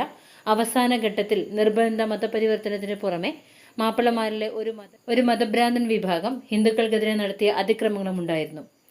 രാഷ്ട്രീയവും സാമ്പത്തികവും സാമുദായികവുമായ ഘടകങ്ങളുടെ സംയോജിത പ്രവർത്തനത്തിൻ്റെ ഫലമാണ് കലാപമെന്ന് വസ്തുനിഷ്ഠമായ വിലയിരുത്തലിൽ നിന്ന് മനസ്സിലാക്കാൻ പറ്റും. കേസിൻ്റെ വസ്തുതകളുടെ വസ്തുനിഷ്ഠമായ പഠനത്തിൻ്റെ അടിസ്ഥാനത്തിൽ നിഷ്പക്ഷമായ ഒരു ചരിത്രകാരന് എത്തിച്ചേരാവുന്ന ഏറ്റവും നല്ല ഒരു നിഗമനമാണ് രാഷ്ട്രീയവും സാമ്പത്തികവും സാമുദായികവുമായ ഘടകങ്ങളുടെ സംയോജിതമായ പ്രവർത്തനത്തിൻ്റെ ഫലമായിട്ടാണ് ഈ കലാപം നടന്നത് എന്നത്. ഇനി വരുന്നത് ബർത്ത് ഓഫ് പൊളിറ്റിക്കൽ ജേർണലിസം എന്ന ഭാഗമാണ്. മലബാറിൻ്റെ രാഷ്ട്രീയ രംഗം കുറച്ചു കാലത്തേക്ക് വളരെ ശാന്തമായി മാറി. കലാപവും അടിച്ചമർത്തലും കലാപത്തിന് തൊട്ടു പിന്നാലെ കോൺഗ്രസ് പ്രവർത്തകർ നിഷ്ക്രിയരായിരുന്നു. എന്നാൽ ഈ ഒരു കാലഘട്ടത്തിൽ മലബാറിൻ്റെ രാഷ്ട്രീയ പത്രപ്രവർത്തനം പിറവിയെടുത്തു. 1923 മാർച്ചിൽ KP കേശവമേനോനും മറ്റ് കോൺഗ്രസ് പ്രവർത്തകരും കോൺഗ്രസിൻ്റെ സന്ദേശം ജനകീയമാക്കുന്നതിനായി കോഴിക്കോട് നിന്ന് മാതൃഭൂമി ആരംഭിച്ചു. 1924 മുഹമ്മദ് അബ്ദുറഹ്മാൻ മലബാറിലെ മുസ്ലിങ്ങൾക്കിടയിൽ ദേശീയതയുടെ ചൈതന്യം വളർത്തുന്നതിന് വേണ്ടി അൽ അമീൻ എന്നൊരു പ്രസിദ്ധീകരണം കൊണ്ടുവന്നു. മന്നത്ത് കൃഷ്ണൻ നായരുടെ നേതൃത്വത്തിൽ KP രാമൻ മേനോൻ, G ശങ്കരൻ നായർ തുടങ്ങിയവർ മലബാറിൽ കുടിയാൻ പരിഷ്കരണ പ്രസ്ഥാനം ആരംഭിച്ചു. ഈ ഒരു പ്രസ്ഥാനം പിന്നീട് 1930 മലബാർ ടെനൻസി ആക്ട് പാസ്സാക്കാൻ സർക്കാരിനെ നിർബന്ധരാക്കി. 1920 ഇന്ത്യൻ നാഷണൽ കോൺഗ്രസിൻ്റെ കീഴിൽ മലബാറിലെ രാഷ്ട്രീയ പ്രവർത്തനം പുതുക്കി. 1928 സൈമൺ കമ്മീഷൻ ബഹിഷ്കരിക്കാനുള്ള പ്രസ്ഥാനം ജനങ്ങൾക്കിടയിൽ ഒരു കോളിളക്കം സൃഷ്ടിച്ചു. അതിനിടെ 4ാമത് അഖില കേരള രാഷ്ട്രീയ സമ്മേളനം പയ്യന്നൂരിൽ ചേർന്നു. 1928 മെയ്യിൽ പണ്ഡിറ്റ് ജവഹർലാൽ നെഹ്റുവിൻ്റെ അധ്യക്ഷതയിൽ കോൺഗ്രസിനെ ലക്ഷ്യമാക്കി സമ്പൂർണ്ണ സ്വാതന്ത്ര്യം പ്രഖ്യാപിക്കുന്ന പ്രമേയം പാസാക്കി. ഇനി വരുന്നത് സാൾട്ട് സത്യാഗ്രഹമാണ്. ഗാന്ധിജിയുടെ നേതൃത്വത്തിൽ ഉപ്പ് സത്യാഗ്രഹം ആരംഭിച്ചു. 1930 കേരളത്തിലും അതിൻ്റെ പ്രതിഫലനമുണ്ടായി. മലബാറിലെ ഉപ്പ് സത്യാഗ്രഹത്തിൻ്റെ മുഖ്യവേദി പയ്യന്നൂരായിരുന്നു. കോഴിക്കോട്, പാൽഘട്ട് തുടങ്ങിയ കേരളത്തിൻ്റെ വിവിധ ഭാഗങ്ങളിൽ നിന്നുള്ള സത്യാഗ്രഹികളുടെ നിരവധി ശാഖകൾ സമരത്തിൽ പങ്കെടുക്കാൻ പയ്യന്നൂരിലേക്ക് മാർച്ച് നടത്തി. സത്യാഗ്രഹികളുടെ സമാധാനപരമായിട്ടുള്ള മനോഭാവം ഉണ്ടായിരുന്നിട്ടും സമരം തകർക്കാൻ സർക്കാർ അടിച്ചമർത്തൽ നടപടികളുടെ ഒരു പരമ്പര തന്നെ അവലംബിച്ചു. ഉപ്പ് നിയമം ലംഘിക്കാൻ കോഴിക്കോട് ബീച്ചിൽ ഒത്തുകൂടിയ സത്യാഗ്രഹികളെ പോലീസ് സംഘം ആക്രമിക്കുകയും 30-ലധികം പേർക്ക് പരിക്കേൽക്കുകയും ചെയ്തു. കേളപ്പൻ, മുഹമ്മദ് അബ്ദുറഹ്മാൻ, മാധവൻ നായർ തുടങ്ങി കോൺഗ്രസിൻ്റെ സമുന്നത നേതാക്കളെല്ലാം അറസ്റ്റിലാവുകയും കഠിന തടവിന് ശിക്ഷിക്കപ്പെടുകയും ചെയ്തു. വിദേശ ചരക്ക് ബഹിഷ്കരണവും കള്ളുഷാപ്പുകൾ പിക്കറ്റിങ്ങും കോൺഗ്രസ് പ്രവർത്തകർ സംഘടിപ്പിച്ചു. 1931 ഗാന്ധിജിയുടെ മോചനത്തോടും ഗാന്ധി ഇർവിൻ ഉടമ്പടിയോടും കൂടി ഈ നിസ്സഹകരണ പ്രസ്ഥാനം അവസാനിച്ചു. ഉപ്പ് സത്യാഗ്രഹം പിൻവലിച്ചതിനെ കോൺഗ്രസ് സംഘടനയിലെ യുവഘടകങ്ങൾ അംഗീകരിച്ചില്ല. വടകരയിൽ ചേർന്ന 5ാമത് അഖില കേരള രാഷ്ട്രീയ സമ്മേളനം എല്ലാ ഹിന്ദുക്കൾക്കും ക്ഷേത്രപ്രവേശനം വേണമെന്ന സുപ്രധാന പ്രമേയം പാസാക്കി. ഈ പ്രമേയത്തിൻ്റെ അനന്തരഫലമായിരുന്നു ഗുരുവായൂർ സത്യാഗ്രഹം. 1931-32 കാലത്താണ് ഗുരുവായൂർ സത്യാഗ്രഹം നടന്നത്. ഇനി സിവിൽ ഡിസൊബീഡിയൻസ് മൂവ്മെൻറ്റ് 1932. 1931 ലണ്ടനിൽ നടന്ന വട്ടമേശ സമ്മേളനം പരാജയപ്പെട്ടതിനെ തുടർന്ന് 1932 ജനുവരിയിൽ ആരംഭിച്ച 2ാം നിസ്സഹകരണ പ്രസ്ഥാനത്തിൽ മലബാർ ഒരു പ്രധാന പങ്ക് വഹിച്ചു. പ്രക്ഷോഭം അടിച്ചമർത്താൻ ബ്രിട്ടീഷ് സർക്കാർ നിരവധി ഓർഡിനൻസുകൾ പുറപ്പെടുവിച്ചു. എന്നിട്ടും സർക്കാരിൻ്റെ ഭീഷണി വകവയ്ക്കാതെ ആയിരക്കണക്കിന് ആളുകൾ സമരത്തിൽ പങ്കെടുത്തു. കോടതികൾ, വിദ്യാഭ്യാസ സ്ഥാപനങ്ങൾ, വിദേശ സാധനങ്ങൾ, കള്ളുഷാപ്പുകൾ എന്നിവ സംഘടിതമായ ബഹിഷ്കരണവും പ്രസ്ഥാനത്തോടൊപ്പം ഉണ്ടായിരുന്നു. 1932 സെപ്റ്റംബറിൽ കോഴിക്കോട് നടന്ന 6ാമത് അഖില കേരള രാഷ്ട്രീയ സമ്മേളനത്തിൽ പങ്കെടുത്ത എല്ലാ പ്രതിനിധികളും അറസ്റ്റിലായി. വലിയൊരു വിഭാഗം സ്ത്രീകൾ അതിൽ സജീവമായി പങ്കെടുക്കുകയും അറസ്റ്റിന് വിധേയരാകുകയും ചെയ്തു എന്നതാണ് പ്രസ്ഥാനത്തിൻ്റെ ഒരു പ്രധാന സവിശേഷത. 1935 മെയ് മാസത്തിൽ ഈ പ്രസ്ഥാനം ഔപചാരികമായി പിൻവലിച്ചു. ഇനി സ്പ്ലിറ്റ് ഇൻ കോൺഗ്രസ് എന്നുള്ളതാണ്. നിസ്സഹകരണ പ്രസ്ഥാനം പിൻവലിച്ചതിനെ തുടർന്ന് കോൺഗ്രസ് 2 വിഭാഗങ്ങളായി പിളർന്നു. വലതുപക്ഷക്കാരും ഇടതുപക്ഷക്കാരും. കോൺഗ്രസിൻ്റെ മിതവാദപരമായ നയത്തെ എതിർത്തവർ 1934 കോൺഗ്രസ് സോഷ്യലിസ്റ്റ് പാർട്ടി രൂപീകരിച്ചു. കേരളത്തിൽ EMS നമ്പൂതിരിപ്പാടിൻ്റെയും P കൃഷ്ണപിള്ളയുടെയും നേതൃത്വത്തിൽ കോൺഗ്രസിനുള്ളിൽ ഒരു പ്രത്യേക ഗ്രൂപ്പായി പ്രവർത്തിച്ചു. മുഹമ്മദ് അബ്ദുറഹ്മാന്റെ നേതൃത്വത്തിൽ ദേശീയ മുസ്ലിങ്ങളുടെ ഒരു തീവ്രവാദ സംഘടനയും നിലവിൽ വന്നു. മലബാറിലെ തൊഴിലാളികൾ, കർഷകർ, വിദ്യാർത്ഥികൾ, അധ്യാപകർ എന്നിവരിൽ നിന്ന് ഇടക്കാലത്ത് തങ്ങളുടെ സ്വാധീനം വളർത്തിയെടുത്ത ഇടതുപക്ഷക്കാരും ദേശീയ മുസ്ലിങ്ങളും ഗാന്ധിയൻ പ്രത്യയശാസ്ത്രത്തിന് വിധേയരായ വലതുപക്ഷക്കാരെ കോൺഗ്രസ് സംഘടനാ നേതൃത്വത്തിൽ നിന്ന് ക്രമേണ പുറത്താക്കി. ഷൊർണൂരിൽ 1934 നടന്ന കേരള പ്രവിശ്യ കോൺഗ്രസ് കമ്മിറ്റിയുടെ യോഗം ഗാന്ധിയൻ തത്വങ്ങളായ സത്യത്തിൻ്റെയും അഹിംസയുടെയും ഫലപ്രാപ്തിയിലുള്ള വിശ്വാസമില്ലായ്മയാണ് സ്വരാജിൻ്റെ വെളിച്ചത്തിൽ പ്രകടിപ്പിച്ചത്. കോൺഗ്രസിലെ ഗ്രൂപ്പ് മത്സരങ്ങൾക്കിടയിലും മലബാറിലെ മിക്കവാറും എല്ലാ കോൺഗ്രസ് സ്ഥാനാർത്ഥികളും 1936 നടന്ന തെരഞ്ഞെടുപ്പിൽ മദ്രാസ് നിയമസഭയിലേക്ക് മടങ്ങി. ഇനി വരുന്നത് ഡിബേറ്റ് ഓഫ് മുസ്ലിം ലീഗ് എന്നുള്ളതാണ്. മലബാർ രാഷ്ട്രീയത്തിലെ ഒരു പ്രധാന ഘടകമായി മുസ്ലിം ലീഗിൻ്റെ ഉദയത്തിന് 30കളുടെ അവസാനമാണ് സാക്ഷ്യം വഹിച്ചത്. 1917 തന്നെ മലബാറിൻ്റെ ചില ഭാഗങ്ങളിൽ അഖിലേന്ത്യാ മുസ്ലിം ലീഗിൻ്റെ ശാഖകൾ ആരംഭിച്ചിരുന്നു എങ്കിലും 1934 മുസ്ലിം ലീഗ് സ്ഥാനാർത്ഥി മുഹമ്മദ് അബ്ദുറഹ്മാൻ സെൻട്രൽ നിയമസഭയിലേക്ക് വിജയിച്ചതിന് ശേഷമാണ് അത് മലബാറിൽ സജീവ സംഘടനയായി മാറിയത്. അബ്ദുറഹ്മാൻ മലബാർ മുസ്ലിം ലീഗിൻ്റെ ആദ്യ പ്രസിഡന്റായിരുന്നു. റൈസ് ഓഫ് കമ്മ്യൂണിസ്റ്റ് പാർട്ടി 1939 മലബാറിലെ കമ്മ്യൂണിസ്റ്റ് പാർട്ടിയായിട്ട് കോൺഗ്രസിന് ഇടതുപക്ഷം ഉയർന്നു വന്നു. റഷ്യൻ വിപ്ലവത്തിൽ നിന്ന് പ്രചോദനം ഉൾക്കൊണ്ടും സ്വാധീനിക്കപ്പെട്ടും അവർ ഗാന്ധിയൻ തത്വങ്ങളിൽ വിശ്വാസം നഷ്ടപ്പെട്ടു. എന്നാൽ അവർ കോൺഗ്രസിനുള്ളിൽ നിന്നുകൊണ്ട് ബ്രിട്ടീഷ് ഭരണത്തിനെതിരെ പോരാടി. കോൺഗ്രസിൻ്റെ കേന്ദ്ര നേതൃത്വത്തിൻ്റെ നിർദ്ദേശങ്ങൾ അവർ അനുസരിക്കാതെ മലബാറിലെ വലിയ തോതിലുള്ള പ്രകടനങ്ങളും യോഗങ്ങളും സംഘടിപ്പിച്ചു. തലശ്ശേരിയിലും മട്ടന്നൂരിലും കയ്യൂരിലും പോലീസും ജനങ്ങളും തമ്മിൽ രൂക്ഷമായ ഏറ്റുമുട്ടലുണ്ടായി. വിലപ്പെട്ട ജീവനുകളാണ് പൊലിഞ്ഞത്. ആക്രമണവും മറ്റും അസുഖകരമായ സംഭവങ്ങളും പൊട്ടിപ്പുറപ്പെട്ടതിനെ തുടർന്ന് KPCC സസ്പെൻഡ് ചെയ്യാനും മലബാറിലെ കോൺഗ്രസ് പ്രവർത്തനങ്ങൾ പുനഃസംഘടിപ്പിക്കുന്നതിന് അഡ്ഹോക് കമ്മിറ്റി രൂപീകരിക്കാനും ഇടയായി. ഇടതുപക്ഷക്കാർ ഇപ്പോൾ കോൺഗ്രസ് വിട്ട് കമ്മ്യൂണിസ്റ്റ് പാർട്ടിയുടെ അണികളിൽ ചേരുകയും ചെയ്തു. ഇനി നമുക്ക് വരുന്നത് ക്വിറ്റ് ഇന്ത്യ മൂവ്മെൻ്റ് ആണ്. 1942 ക്വിറ്റ് ഇന്ത്യ മൂവ്മെൻറ്റ്. കമ്മ്യൂണിസ്റ്റ് പാർട്ടിയുടെ നയങ്ങളിൽ വന്ന മാറ്റത്തെ തുടർന്ന് 1942 ക്വിറ്റ് ഇന്ത്യ സമരത്തിന് മലബാറിൽ അതിൻ്റെ നേരിയ പ്രതിധ്വനികൾ മാത്രമേ ഉണ്ടായിരുന്നുള്ളൂ. 2ാം ലോക മഹായുദ്ധ സമയത്ത് ബ്രിട്ടീഷ് ഭരണത്തെ അട്ടിമറിക്കാനുള്ള ബഹുജന സമരത്തിന് വേണ്ടി വാദിച്ചിരുന്ന കമ്മ്യൂണിസ്റ്റുകൾ റഷ്യയുടെ യുദ്ധത്തിൽ സഖ്യകക്ഷികളുടെ പക്ഷത്ത് പ്രവേശിച്ചതിനെ തുടർന്ന് ബ്രിട്ടീഷ് ഗവൺമെൻറ്റിൻ്റെ യുദ്ധശ്രമങ്ങളെ പിന്തുണച്ചു. എന്നാൽ ഡോക്ടർ KBയുടെ നേതൃത്വത്തിൽ കോൺഗ്രസിനുള്ളിലെ ചില യുവ പ്രവർത്തകർ ഒരു സോഷ്യലിസ്റ്റ് ഗ്രൂപ്പായി രൂപീകരിക്കുകയും ക്വിറ്റ് ഇന്ത്യ പ്രസ്ഥാനത്തിൽ തങ്ങളുടെ പങ്ക് വഹിക്കുകയും ചെയ്തു. സ്വതന്ത്ര ഭാരതം എന്ന രഹസ്യ ജേണൽ ഇക്കാലയളവിൽ പ്രസിദ്ധീകരിക്കപ്പെട്ടു. ആശയവിനിമയം തടസ്സപ്പെടുത്തുകയും സർക്കാർ ഉദ്യോഗസ്ഥർക്കും പോലീസ് സ്റ്റേഷനുകൾക്കും നേരെ ആക്രമണവും ഉൾപ്പെടെയുള്ള അക്രമ സംഭവങ്ങളും ഉണ്ടായി. സമരത്തിലെ ഏറ്റവും പ്രധാനപ്പെട്ട എപ്പിസോഡാണ് കിഴിയൂർ ബോംബ് കേസിൽ ഡോക്ടർ KB മേനോൻ ഉൾപ്പെടെ 27 പേർ സമർപ്പിച്ച കുറ്റപത്രം. ഇനി വരുന്നത് നാഷണൽ മൂവ്മെൻറ്റ് ഇൻ കൊച്ചിൻ. തിരുവിതാംകൂറിലെന്ന പോലെ കൊച്ചിയിലും ബ്രിട്ടീഷ് ഭരണത്തിൻ്റെ ആദ്യനാളുകളിൽ പോലും ജനങ്ങൾ നല്ല ഭരണം ആഗ്രഹിച്ചിരുന്നു. ഇടമന ശങ്കരമേനോൻ, വെങ്കിട്ടറാവു തുടങ്ങിയ മന്ത്രിമാരുടെ ദുർഭരണത്തിനെതിരെ കൊച്ചിക്കാർ മദ്രാസ് ഗവർണർക്ക് നിവേദനങ്ങൾ നൽകിയിരുന്നു. കൊച്ചി രാജരാമവർമ്മയുടെ സ്ഥാനത്യാഗം ആധുനിക കൊച്ചിയുടെ ചരിത്രത്തിലെ മറ്റൊരു ശ്രദ്ധേയമായ രാഷ്ട്രീയ വികാസമായിരുന്നു. 1919 തന്നെ ഇന്ത്യൻ നാഷണൽ കോൺഗ്രസിൻ്റെ ഒരു കമ്മിറ്റി തൃശ്ശൂരിൽ പ്രവർത്തിക്കാൻ തുടങ്ങി. കൊച്ചിയിൽ നിന്നുള്ള നിരവധി കോൺഗ്രസ്സുകാർ ഗാന്ധിയുടെ നേതൃത്വത്തിൽ നടന്ന വിവിധ നിസ്സഹകരണ നിയമലംഘന പ്രസ്ഥാനങ്ങളിൽ പങ്കെടുത്ത് അറസ്റ്റിന് വിധേയരായി.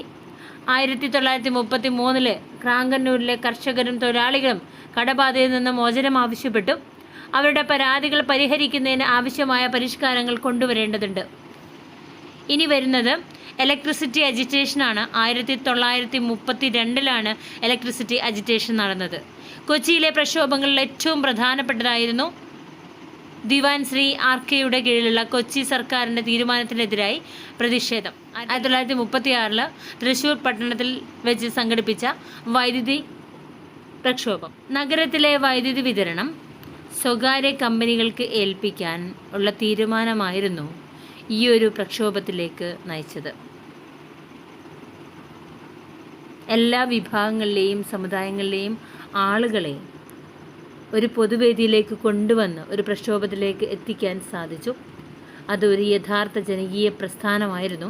അടിച്ചമർത്തൽ നടപടികൾ സ്വീകരിച്ചാണ് കൊച്ചി സർക്കാർ കലാപം അടിച്ചമർത്തിയത്. എങ്കിലും തൃശ്ശൂരിലെ സ്വാധീനമുള്ള ക്രിസ്ത്യൻ സമൂഹത്തെ സംസ്ഥാനത്തെ ദേശീയ പ്രസ്ഥാനത്തിലേക്ക് കൊണ്ടുവരാൻ ഈ ഒരു പ്രക്ഷോഭത്തിന് സാധിച്ചു. Demand for responsible government in Cochin. 30കളുടെ അവസാനത്തോടെ കൊച്ചിൻ ജില്ലാ കോൺഗ്രസ് കമ്മിറ്റി കൊച്ചിയുടെ പൊതുജീവിതത്തിൽ വളരെ സജീവമായി. 1937 ഡോക്ടർ പട്ടാഭി സീതാരാമയ്യയുടെ അധ്യക്ഷതയിൽ തൃശ്ശൂരിൽ ഒരു രാഷ്ട്രീയ സമ്മേളനം നടന്നു.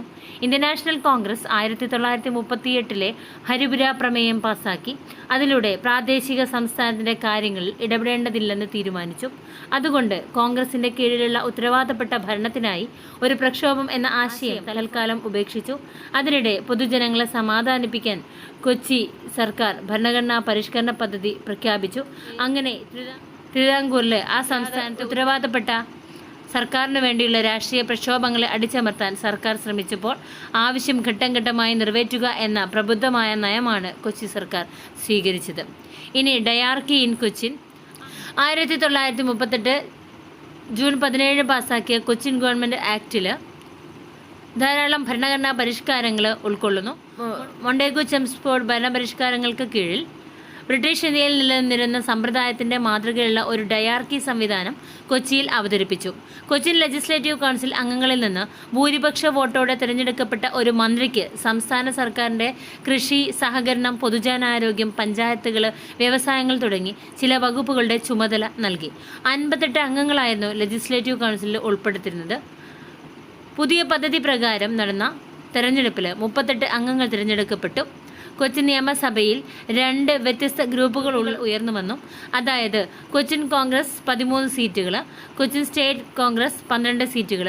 കൊച്ചിൻ കോൺഗ്രസിൻ്റെ നേതാവ് അമ്പാട്ട് ശിവരാമ മേനോൻ കൊച്ചിയിലെ ആദ്യത്തെ ജനകീയ മന്ത്രിയായി മാറി. അദ്ദേഹത്തിന് ശേഷം ഡോക്ടർ AR ആണ്.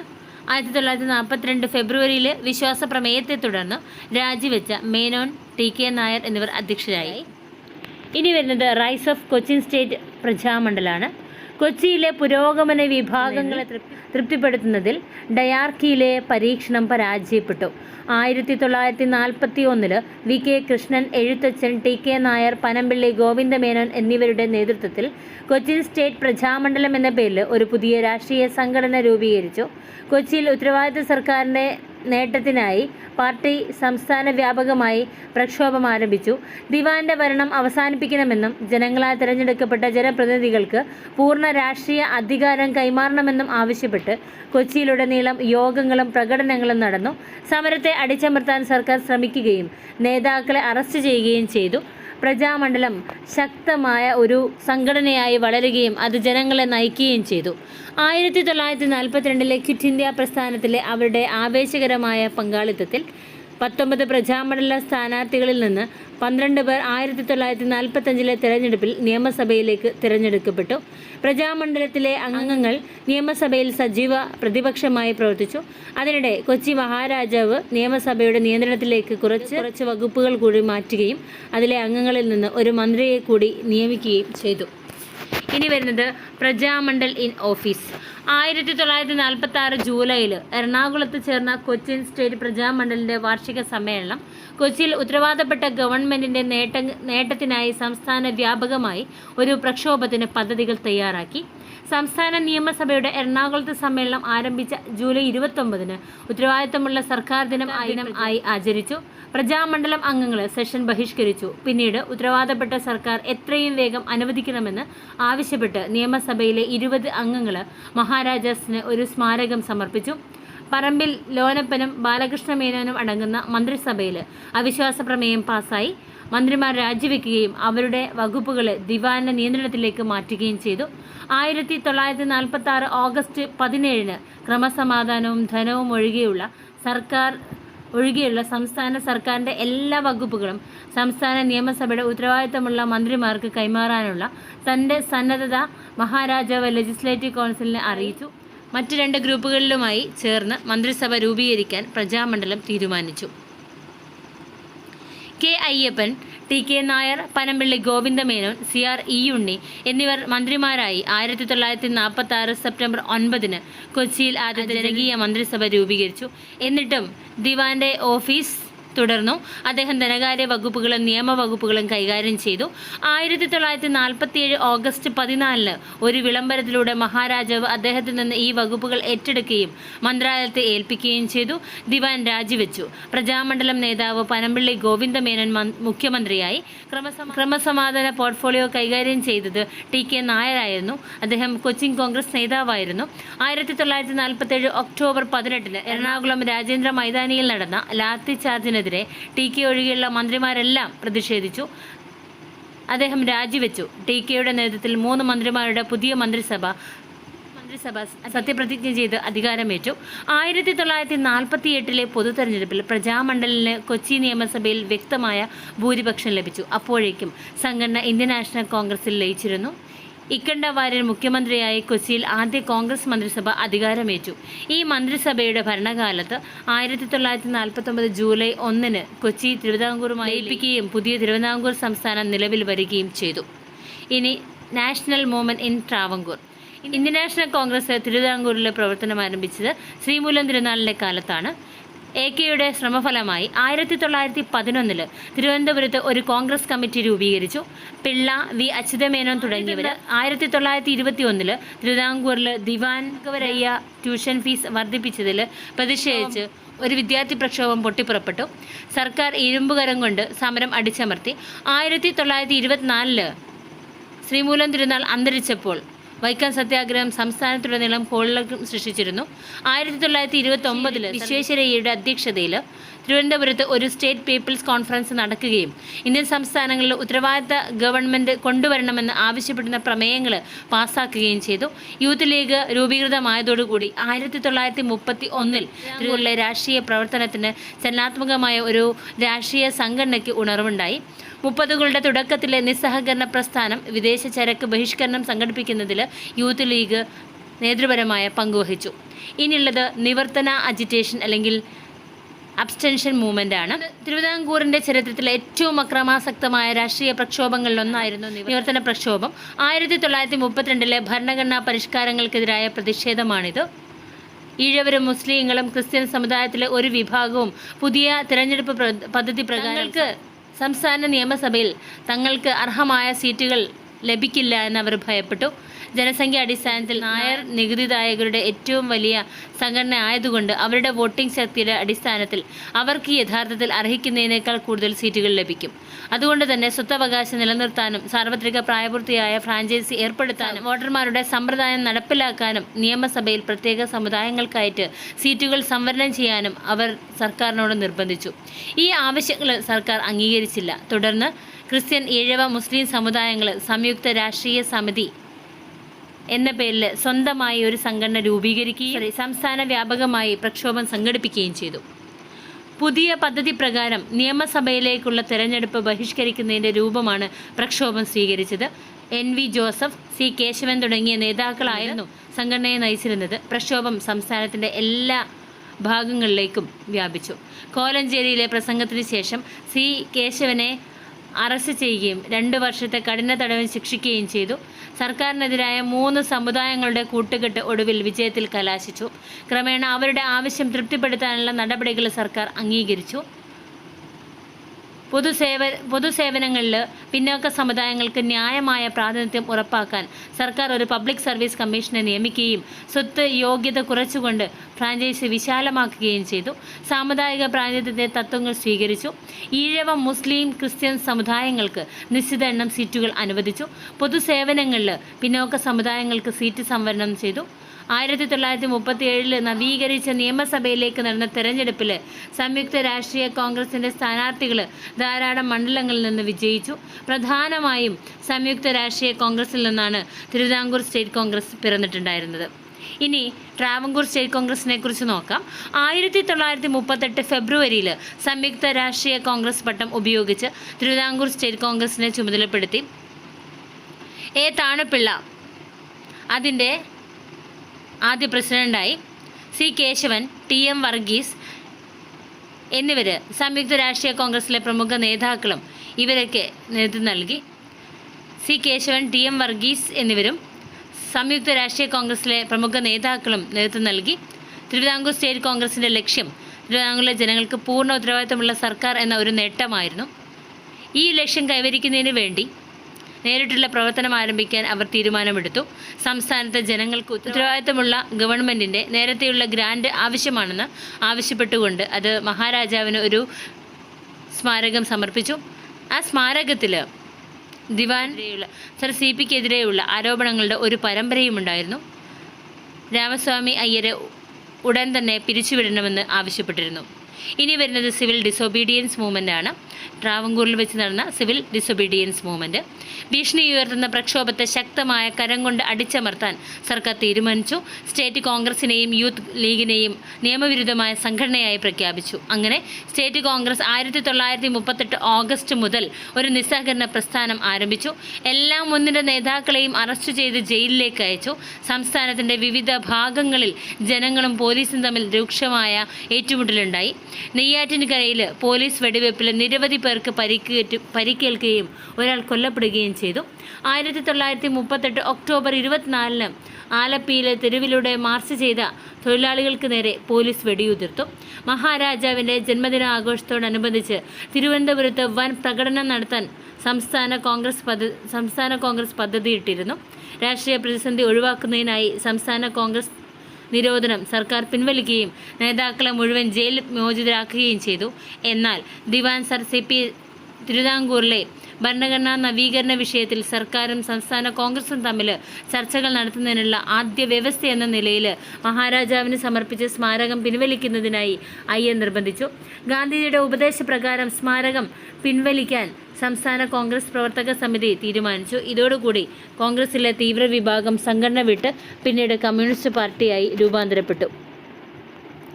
റെസ്പോൺസിബിൾ ഗവൺമെൻറ് ഇൻ ട്രാവൻകൂർ 1946-47 കാലഘട്ടത്തിൽ നടന്ന അപ്രതീക്ഷിത സംഭവങ്ങളുടെ നാടകീയമായ ക്ലൈമാക്സാണ് തിരുവിതാംകൂറിലെ ഉത്തരവാദിത്ത സർക്കാരിൻ്റെ നേട്ടം. 1946 ഇന്ത്യൻ ഇൻഡിപെൻഡൻസ് ആക്ട് ഇന്ത്യയിൽ നിന്ന് ബ്രിട്ടീഷ് അധികാരം പിൻവലിച്ച തീയതി മുതൽ പ്രാബല്യത്തിൽ വരുന്ന ഇന്ത്യൻ സംസ്ഥാനങ്ങളുടെ മേൽ ബ്രിട്ടീഷ് കിരീടത്തിൻ്റെ പരമാധികാരം നഷ്ടപ്പെടുത്താൻ വ്യവസ്ഥ ചെയ്തു. എന്നാൽ 1947 ജൂൺ 11 ബ്രിട്ടീഷുകാർ ഇന്ത്യയിൽ നിന്ന് പിൻവാങ്ങിയ തീയതി മുതൽ തിരുവിതാംകൂർ ഒരു സ്വതന്ത്ര രാഷ്ട്രമായി രൂപീകരിക്കുമെന്ന് ദിവാൻ പ്രഖ്യാപിച്ചു.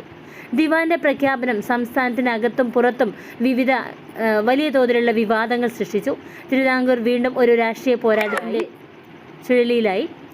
ദിവാനെതിരെ മന്നത്ത് പത്മനാഭൻ്റെ നേതൃത്വത്തിൽ നായർ സമുദായം കോൺഗ്രസ് പാർട്ടിക്ക് പിന്തുണ പ്രഖ്യാപിച്ചു. സാഹചര്യം നേരിടാൻ സർക്കാർ അടിച്ചമർത്തൽ നടപടികളിലേക്ക് നീങ്ങി. പേട്ടയിൽ പോലീസ് വെടിവെപ്പുണ്ടായി. 3 പേർ കൊല്ലപ്പെട്ടു. 1947 ജൂലൈ 25 സർ സി പിക്ക് നേരെ ശ്രമം നടന്നു. ദിവാൻ തിരുവനന്തപുരത്തെ സ്വാതി തിരുനാൾ അക്കാദമി ഓഫ് മ്യൂസിക്കിൽ ഒരു ചടങ്ങിൽ പങ്കെടുക്കുമ്പോൾ അദ്ദേഹത്തിനെ ആക്രമിച്ചു. ഈ സംഭവത്തിന് പിന്നാലെ മഹാരാജാവ് ഗവർണർ ജനറലായിരുന്ന മൗണ്ട് ബാറ്റൻ പ്രഭുവിനെ പ്രവേശനത്തിനുള്ള ഉപാധി അംഗീകരിച്ച് തിരുവിതാംകൂറിനെ ഇന്ത്യൻ യൂണിയനിലേക്ക് കൊണ്ടുപോകാനുള്ള തൻ്റെ തീരുമാനം അറിയിച്ചു. Sir C P Ramaswami Iyer 1947 August 19 ദിവാൻ്റെ ഓഫീസ് രാജിവെച്ചു.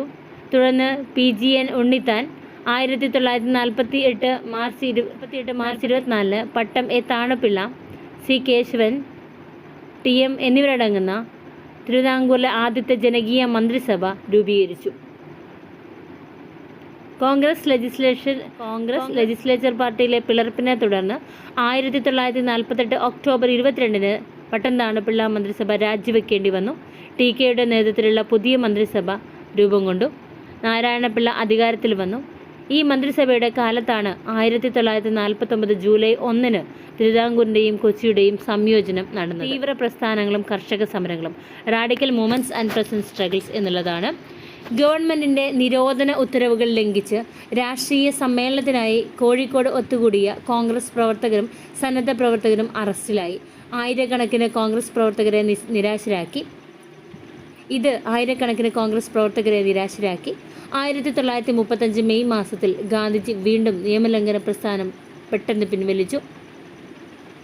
ഈ സമയത്ത് സോഷ്യലിസ്റ്റ് ആശയങ്ങൾ രാജ്യത്തുടനീളം പ്രചരിച്ചിട്ടുണ്ടായിരുന്നു. യുവ കോൺഗ്രസ് പ്രവർത്തകരിൽ പലരും കോൺഗ്രസിൻ്റെ നേതൃത്വത്തിൻ്റെ പ്രവർത്തനങ്ങളിൽ അസംതൃപ്തരായിരുന്നു. അവർ ഇന്ത്യയിലുടനീളമുള്ള സോഷ്യലിസ്റ്റ് ഗ്രൂപ്പുകളിലേക്ക് ആകർഷിക്കപ്പെട്ടു. Congress socialist movements. ഈ പശ്ചാത്തലത്തിലാണ് 1934 കോഴിക്കോട്ട് കോൺഗ്രസ് പ്രസ്ഥാനത്തിനുള്ളിൽ കേരള കോൺഗ്രസ് സോഷ്യലിസ്റ്റ് പാർട്ടി രൂപം കൊണ്ടത്. കോൺഗ്രസ് പ്രസ്ഥാനത്തിനുള്ളിൽ സോഷ്യലിസ്റ്റ് ഗ്രൂപ്പുകൾ പ്രവർത്തിച്ചിരുന്നു. ടി കൃഷ്ണപിള്ള KPCയുടെ സെക്രട്ടറിയായി തിരഞ്ഞെടുക്കപ്പെട്ടു. 1934 മെയ്യിൽ പറ്റ്ന സമ്മേളനത്തിൽ അഖിലേന്ത്യാ കോൺഗ്രസ് സോഷ്യലിസ്റ്റ് പാർട്ടി രൂപീകരിച്ചു. ഓൾ ഇന്ത്യ കോൺഗ്രസ് സോഷ്യലിസ്റ്റ് പാർട്ടിയുടെ രൂപീകരണത്തിന് തൊട്ടു പിന്നാലെ അതിൻ്റെ ദേശീയ നേതാവ് ജയപ്രകാശ് നാരായണൻ കേരളം സന്ദർശിക്കുകയും മലബാറിലെ KCSPയുടെ നിരവധി യോഗങ്ങളിൽ പങ്കെടുക്കുകയും ചെയ്തു. ഈ ഒരു സംഘടനയുടെ രൂപീകരണം മലബാറിലെ ദേശീയ പ്രസ്ഥാനത്തിന് പുത്തൻ ആവേശം നൽകി. സോഷ്യലിസ്റ്റ് പാർട്ടി കോൺഗ്രസ് പാർട്ടിയുടെ ഒരു സ്ഥാപനവൽക്കരിക്കപ്പെട്ട ഇടതുപക്ഷമായി പ്രവർത്തിച്ചു. എന്നാൽ മലബാറിലെ ഒരു സ്വതന്ത്ര ലേബറിലായിരുന്നു. എന്നിരുന്നാലും കേരളത്തിലെ മിക്ക സോഷ്യലിസ്റ്റ് നേതാക്കളും അവരുടെ ദേശീയ നേതാക്കളിൽ നിന്ന് വ്യത്യസ്തമായ രാഷ്ട്രീയ വീക്ഷണമുള്ളവരായിരുന്നു. ഭൂരിപക്ഷം KCSP നേതാക്കളും കമ്മ്യൂണിസത്തിൻ്റെ രാഷ്ട്രീയ പ്രത്യയശാസ്ത്രങ്ങളിൽ ആകർഷകരായിരുന്നു. കമ്മ്യൂണിസ്റ്റ് പാർട്ടി ഓഫ് ഇന്ത്യ നിരോധന ഉത്തരവിന് കീഴിലായതിനാൽ മലബാർ കമ്മ്യൂണിസ്റ്റിന് കോൺഗ്രസ് പ്രസ്ഥാനത്തിൽ സോഷ്യലിസ്റ്റായിട്ട് പ്രവർത്തിക്കുകയല്ലാതെ മറ്റൊരു മാർഗവുമില്ലായിരുന്നു. മലബാറിലെ ദേശീയ പ്രസ്ഥാനത്തിൻ്റെ കർക്കശമായ പ്രചാരണ പ്രവർത്തനങ്ങൾ KCSP രൂപീകരിച്ചതിന് ശേഷം ആരംഭിച്ചു. കോൺഗ്രസ് നേതൃത്വത്തിനെതിരെ പ്രതിഷേധിച്ച് ഗാന്ധിജിക്കെതിരെ രൂക്ഷമായ വിമർശനമാണ് KCSP നേതാക്കൾ അഴിച്ചുവിട്ടത്. ഈ വിമർശനം KCSPക്കുള്ളിൽ വലതുപക്ഷവും ഇടതുപക്ഷവും തമ്മിലുള്ള ആഭ്യന്തര സംഘർഷങ്ങളിലേക്ക് എത്തിച്ചു. ഈ വിമർശനം KPCCക്കുള്ളിലെ വലതുപക്ഷവും ഇടതുപക്ഷവും തമ്മിലുള്ള ആഭ്യന്തര സംഘർഷങ്ങൾക്ക് വഴിയൊരുക്കി. KPCCക്കുള്ളിൽ നടന്ന ധ്രുവീകരണത്തിൽ ഭൂരിപക്ഷം ഇടതുപക്ഷത്തേക്ക് തിരിഞ്ഞു. ഇത് അടുത്ത KPCC തെരഞ്ഞെടുപ്പിൽ പ്രതിഫലിച്ചു. സോഷ്യലിസ്റ്റ് പാർട്ടി നേതാക്കളായ EMS നമ്പൂതിരിപ്പാടും CK ഗോവിന്ദൻ നായരെ KPCC സെക്രട്ടറിമാരായി തിരഞ്ഞെടുക്കപ്പെട്ടു. KPCCയുടെ ഔദ്യോഗിക പ്രസിദ്ധീകരണമായി സോഷ്യലിസ്റ്റുകൾ പ്രഭാതം എന്ന പേരിൽ ഒരു പത്രം ആരംഭിച്ചു. ഈ പുതിയ പത്രം ഒക്ടോബർ വിപ്ലവത്തെയും കമ്മ്യൂണിസ്റ്റ് നേതാക്കളെയും കുറിച്ചുള്ള ലേഖനങ്ങൾ പ്രസിദ്ധീകരിച്ചു. കേരളത്തിലെ കോൺഗ്രസിൻ്റെ ഇടതുപക്ഷ നേതൃത്വം സമൂഹത്തിലെ വിവിധ അസംഘടിത വിഭാഗങ്ങളെ സംഘടിപ്പിക്കാൻ സജീവമായിരുന്നു. അവർ കർഷകർക്കിടയിൽ പ്രത്യേക സംഘടനകൾ രൂപീകരിക്കാൻ തുടങ്ങി. തൊഴിലാളികൾ, പ്രാഥമിക അധ്യാപകർ, തൊഴിൽരഹിതരായ യുവാക്കൾ എന്നിവരെല്ലാം സോഷ്യലിസ്റ്റുകൾ മലബാറിലെ അസംഘടിതമാക്കപ്പെട്ട പാവപ്പെട്ട കർഷകരെ സംഘടിപ്പിച്ച് അവർക്ക് രാഷ്ട്രീയ നേതൃത്വം നൽകുകയും അവരുടെ പരാതികൾ പരിഹരിക്കുന്നതിന് മുന്നിൽ നിൽക്കുകയും ചെയ്തു. വടക്കേ മലബാറിൽ ജന്മിമാരുടെ ക്രൂരമായ ചൂഷണങ്ങൾക്കെതിരെയും അമിത വരുമാനത്തിൻ്റെ പേരിൽ സർക്കാരിനെതിരെയും കർഷക സംഘടനകൾ രൂപീകരിച്ചു. ചിറക്കൽ താലൂക്കിലെ ഗ്രാമങ്ങളിൽ 1935 P കൃഷ്ണപിള്ള, KA കേരളീയൻ, വിഷ്ണു ഭാരതീയർ, KPR ഗോപാലൻ എന്നിവർ ജന്മിമാരുടെ നിയമവിരുദ്ധമായ പിരിവുകൾക്കും അടിച്ചമർത്തൽ നടപടിക്കുമെതിരെ കർഷക സംഘടന ശബ്ദമുയർത്തി. ഒടുവിൽ 1938 ഓൾ മലബാർ കർഷക സംഘടന രൂപീകരിക്കപ്പെട്ടു. ഈ കർഷകർ മലബാറിലെ പിൽക്കാല കമ്മ്യൂണിസ്റ്റ് പാർട്ടിയുടെ യഥാർത്ഥ നട്ടെല്ലായി മാറി. 1931 34 ഇടയിൽ തിരുവിതാംകൂറിലും കൊച്ചിയിലും തൊഴിലാളി സംഘടനകൾ രൂപീകരിക്കപ്പെട്ടു. 1934 മലബാറിലെ ബീഡി തൊഴിലാളികളുടെയും നെയ്ത്തുകാരുടെയും സംഘടനകൾ രൂപീകരിക്കപ്പെട്ടു. സോഷ്യലിസ്റ്റ് പാർട്ടി 1935 മെയ് മാസത്തിൽ കോഴിക്കോട് ആദ്യ തൊഴിലാളി സമ്മേളനം വിളിച്ചുകൂട്ടുകയും തൊഴിലാളികൾക്ക് നേതൃത്വം നൽകുകയും ചെയ്തു. കേരളത്തിലെ വർഗപ്രസ്ഥാനം കൂലി വർദ്ധിപ്പിക്കുന്നതിനും ജോലി സമയം ക്രമപ്പെടുത്തുന്നതിനും വേണ്ടിയുള്ള പോരാട്ടത്തിലൂടെയാണ് Kozhikode cotton mill workers union രൂപീകരിച്ചത്. തൊഴിലാളി സമരങ്ങൾ ജനകീയ സമരങ്ങളായി സോഷ്യലിസ്റ്റ് പാർട്ടി സംഘടിപ്പിക്കുകയും അതുവഴി തൊഴിലാളികളും സാധാരണക്കാരും തമ്മിലുള്ള ഐക്യം നിലനിർത്തുകയും ചെയ്തു. കേരളത്തിലെ ട്രേഡ് യൂണിയൻ പ്രവർത്തനങ്ങൾക്ക് സമഗ്രമായ നേതൃത്വം നൽകുന്നതിനായി 1935 കോഴിക്കോട് അഖില കേരള ട്രേഡ് യൂണിയൻ കോൺഗ്രസ് രൂപീകരിച്ചു. 2 സോഷ്യലിസ്റ്റ് നേതാക്കളായ AK ഗോപാലനും KPRും കേരളത്തിൻ്റെ ദേശീയ പ്രസ്ഥാനത്തിൻ്റെ ചരിത്രത്തിലെ അതുല്യ സംഭവങ്ങളായിരുന്നു. കണ്ണൂരിൽ നിന്നോ മദ്രാസിലേക്ക് 250 മൈലുകൾ പിന്നിട്ട മാർച്ച് സാമ്രാജ്യത്വ ഭരണത്തിനെതിരെ പോരാടാനും രാജ്യത്തിൻ്റെ സ്വാതന്ത്ര്യത്തിനായി പോരാടാനുമുള്ള പുതിയ ആവേശം ജനങ്ങളിൽ ഉയർത്തി. കുറഞ്ഞ വേതനം ലഭിച്ചിരുന്ന പ്രൈമറി അധ്യാപകരെയും KPSPയിലെ കമ്മ്യൂണിസ്റ്റുകാർ 1934 മുതൽ കമ്മ്യൂണിസ്റ്റ് പാർട്ടി ഓഫ് ഇന്ത്യ ഉത്തരേന്ത്യൻ നേതാക്കളുമായി ഒരു കരാറുണ്ടാക്കി.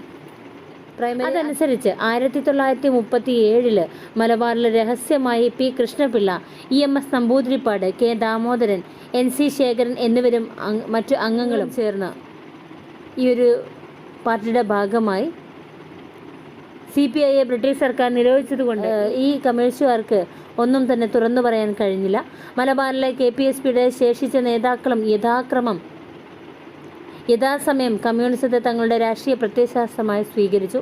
1939 ആയപ്പോഴേക്കും മലബാറിലെ മിക്കവാറും എല്ലാ KPSPക്കാരും യഥാർത്ഥ കമ്മ്യൂണിസ്റ്റുകളോ കമ്മ്യൂണിസ്റ്റ് അനുഭാവികളോ ആയി മാറി.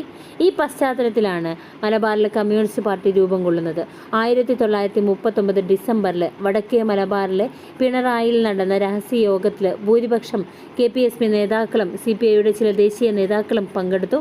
KPSP യൂണിറ്റ് കമ്മ്യൂണിസ്റ്റ് പാർട്ടിയെ മുഴുവൻ രൂപാന്തരപ്പെടുത്താൻ യോഗം തീരുമാനിച്ചു. മലബാറിൽ CPI യൂണിറ്റ് രൂപീകരണം മറച്ചുവെച്ച് CPIയുടെ വിലക്ക് നീക്കുന്നതുവരെ കോൺഗ്രസ് പാർട്ടിക്കുള്ളിൽ പ്രവർത്തിക്കാൻ തീരുമാനിച്ചു. ഇനി മലയാളി മെമ്മോറിയൽ. തിരുവിതാംകൂറിലെ സാമൂഹിക മാറ്റത്തിനും സ്വാതന്ത്ര്യത്തിനും വേണ്ടിയുള്ള ജനങ്ങളുടെ നിരന്തര പ്രക്ഷോഭത്തിൻ്റെ തുടക്കം 1891 ജനുവരി 11 ശ്രീമൂലം തിരുനാൾ മഹാരാജാവിന് സമർപ്പിച്ച ബഹുജന നിവേദനമായ മലയാളി സ്മാരകമാണ്. അത് ബാരിസ്റ്റർ GP പിള്ളയാണ് ഈ ഒരു സ്മാരക സമർപ്പണത്തിന് മുൻകൈയെടുത്തത്. വിദ്യാസമ്പന്നരായ നാട്ടുകാർക്ക് സർക്കാർ സർവീസിൽ മതിയായ പ്രാതിനിധ്യം നൽകുന്നില്ലെന്ന് മഹാരാജാവിൻ്റെ ശ്രദ്ധയിൽപ്പെടുത്താനായിരുന്നു ജാതിമത ഭേദമന്യേ 10,028 പേർ ഒപ്പിട്ട നിവേദനം സമർപ്പിച്ചത്. മറുവശത്ത് സംസ്ഥാനത്തിന് പുറത്തുനിന്നുള്ള ആളുകളെ, പ്രത്യേകിച്ച് തമിഴ് ബ്രാഹ്മണരെ മിക്കവാറും എല്ലാ പ്രധാന സസ്യങ്ങളും നിയമിച്ചിരുന്നു. തിരുവിതാംകൂറിലെ പ്രമുഖ സമൂഹത്തിലെ അഭ്യസ്തവിദ്യരായ വിഭാഗങ്ങളുടെ അഭിലാഷങ്ങളെ പ്രതിഫലിപ്പിക്കുന്നതായിരുന്നു ഈ മലയാളി മെമ്മോറിയൽ.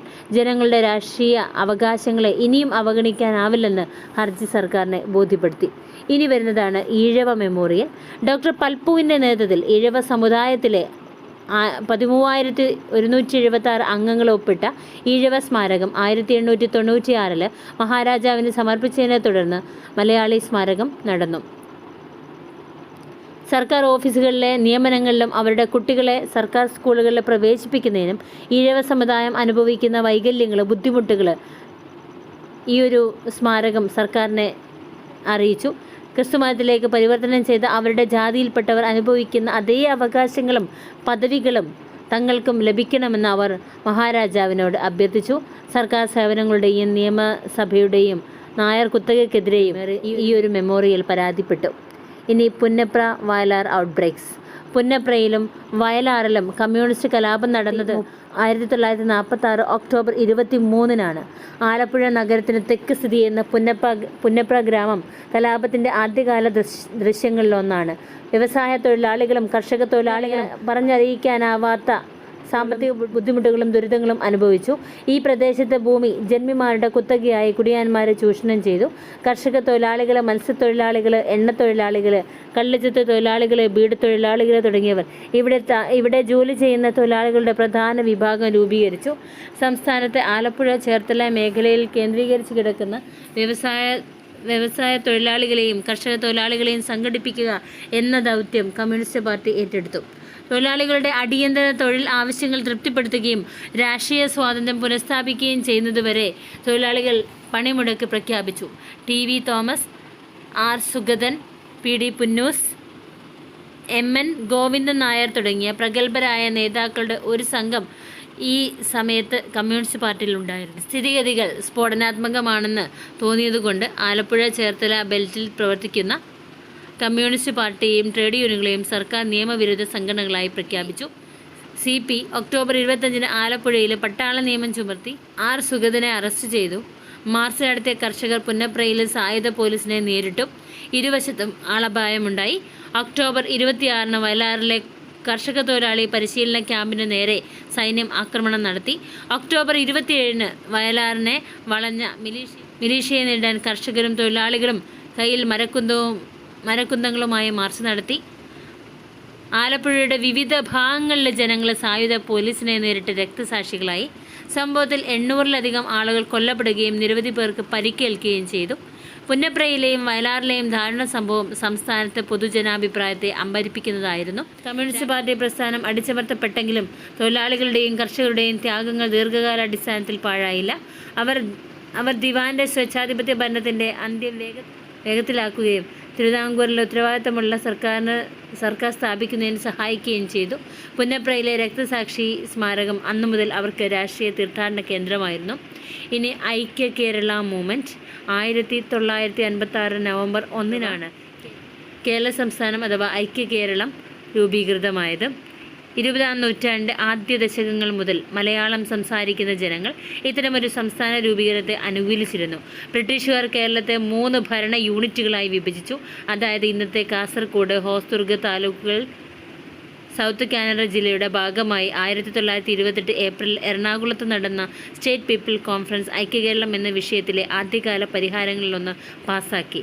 1928 മെയ്യിൽ ജവഹർലാൽ നെഹ്റുവിൻ്റെ അധ്യക്ഷതയിൽ നടന്ന പയ്യന്നൂരിലെ രാഷ്ട്രീയ സമ്മേളനവും സ്വതന്ത്ര ഇന്ത്യക്ക് വേണ്ടിയുള്ള ഭരണഘടനാ രൂപീകരണ വേളയിൽ കേരളത്തെ പ്രത്യേക പ്രവിശ്യയായി രൂപീകരിക്കാൻ കേന്ദ്ര കോൺഗ്രസ് നേതൃത്വത്തോട് അഭ്യർത്ഥിക്കുന്ന പ്രമേയം പാസാക്കി. 1921 മുതൽ കേരള പ്രവിശ്യ കോൺഗ്രസ് കമ്മിറ്റി നടത്തിയ അഖില കേരള രാഷ്ട്രീയ സമ്മേളനങ്ങൾ തിരുവിതാംകൂർ, കൊച്ചി, മലബാർ എന്നീ 3 ഭരണഘടകങ്ങളിലെയും രാഷ്ട്രീയ പ്രവർത്തകരെ ഒരു പൊതുവേദിയിൽ കൊണ്ടുവരാനും അവരെ ഒരു യുണൈറ്റഡ് സ്റ്റേറ്റ്സ് എന്ന ആശയത്തിൽ ചിന്തിപ്പിക്കാനും പ്രേരിപ്പിച്ചു. 40കളിലെ സ്വാതന്ത്ര്യത്തിൻ്റെ സാധ്യതകൾ തെളിഞ്ഞപ്പോൾ കേരള സംസ്ഥാന രൂപീകരണത്തിന് സർക്കാർ ആക്കം കൂട്ടി.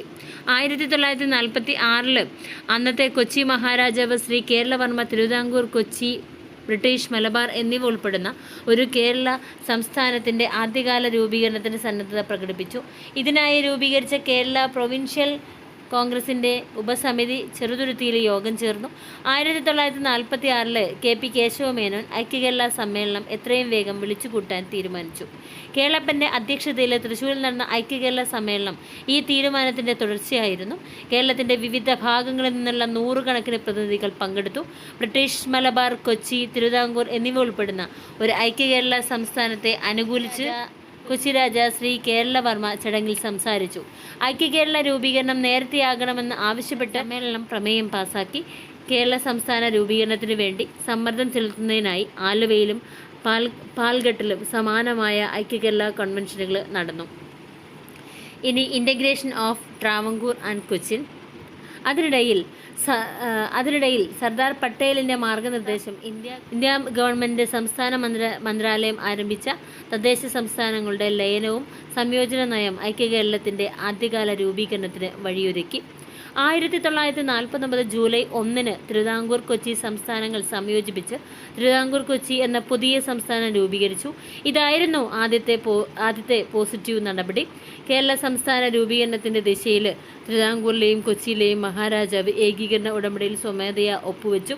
തിരുവിതാംകൂർ മഹാരാജാക്കന്മാർ പുതിയ സംസ്ഥാനത്തിൻ്റെ രാജപ്രമുഖരായി. കൊച്ചി മഹാരാജാവ് തൻ്റെ ജനങ്ങൾക്ക് വലിയൊരു ജീവിതം ആസ്വദിക്കാൻ വേണ്ടി സ്വയം പൂർണ്ണമായി മായ്ച്ചുകളയാൻ വാഗ്ദാനം ചെയ്തു. 2 സംസ്ഥാനങ്ങളിലെയും നിയമസഭകളും മന്ത്രിമാരും ചേർന്ന് പുതിയ സംസ്ഥാനമായ തിരുവിതാംകൂർ, കൊച്ചിയുടെ നിയമസഭാ മന്ത്രാലയം രൂപീകരിച്ചു. തിരുവനന്തപുരം സംസ്ഥാനത്തിൻ്റെ തലസ്ഥാനവും ഹൈക്കോടതിയും എറണാകുളമാണ്. ഇനി the birth of Kerala state. Thiruvithamkoor, കൊച്ചിയിൽ രാഷ്ട്രപതി ഭരണം നിലനിന്ന കാലത്ത് ഇന്ത്യൻ യൂണിയൻ്റെ സംസ്ഥാനങ്ങളെ ഭാഷാടിസ്ഥാനത്തിൽ പുനഃസംഘടിപ്പിക്കാനുള്ള തീരുമാനം ഇന്ത്യ ഗവൺമെൻറ് കൈക്കൊണ്ടിരുന്നു. 1956 സംസ്ഥാന പുനഃസംഘടനാ നിയമപ്രകാരം തോവാള, അഗസ്തീശ്വരം, കൽക്കുളം, വിളമങ്കോട് എന്നീ 4 തെക്കൻ താലൂക്കുകളും ചെങ്കോട്ട താലൂക്കിൻ്റെ ചില ഭാഗങ്ങളും തൊട്ടടുത്തുള്ള തമിഴ് സംസ്ഥാനമായ തമിഴ് സംസ്ഥാനമായ മദ്രാസിലേക്ക് മാറ്റി. മലബാർ ജില്ലയും ദക്ഷിണ കാനറ ജില്ലയിലെ ദ്വിഭാഷ കാസർഗോഡ് താലൂക്കും തിരുവിതാംകൂർ കൊച്ചിയുടെ ശേഷിക്കുന്ന ഭാഗങ്ങളും ചേർന്ന് പുതിയ കേരള സംസ്ഥാനം രൂപീകരിച്ചു. അങ്ങനെ 1956 നവംബർ 1 ഒരു ഗവർണർ സംസ്ഥാനത്തിൻ്റെ തലവനായി കേരള സംസ്ഥാനം ഔപചാരികമായി നിലവിൽ വന്നു. രാജപരമുഖ് എന്ന സ്ഥാപനവും അവസാനിച്ചു. Doctor B Ramakrishna Rao 1956 November 26 കേരളത്തിൻ്റെ ആദ്യ ഗവർണറായിട്ട് ചുമതലയേറ്റു. ഇനി നമുക്ക് മൂന്നാമത്തെ മൊഡ്യൂളാണ് നോക്കാനുള്ളത്. അത് നമുക്ക് നെക്സ്റ്റ് വീഡിയോയിൽ നോക്കാം. Okay, thank you.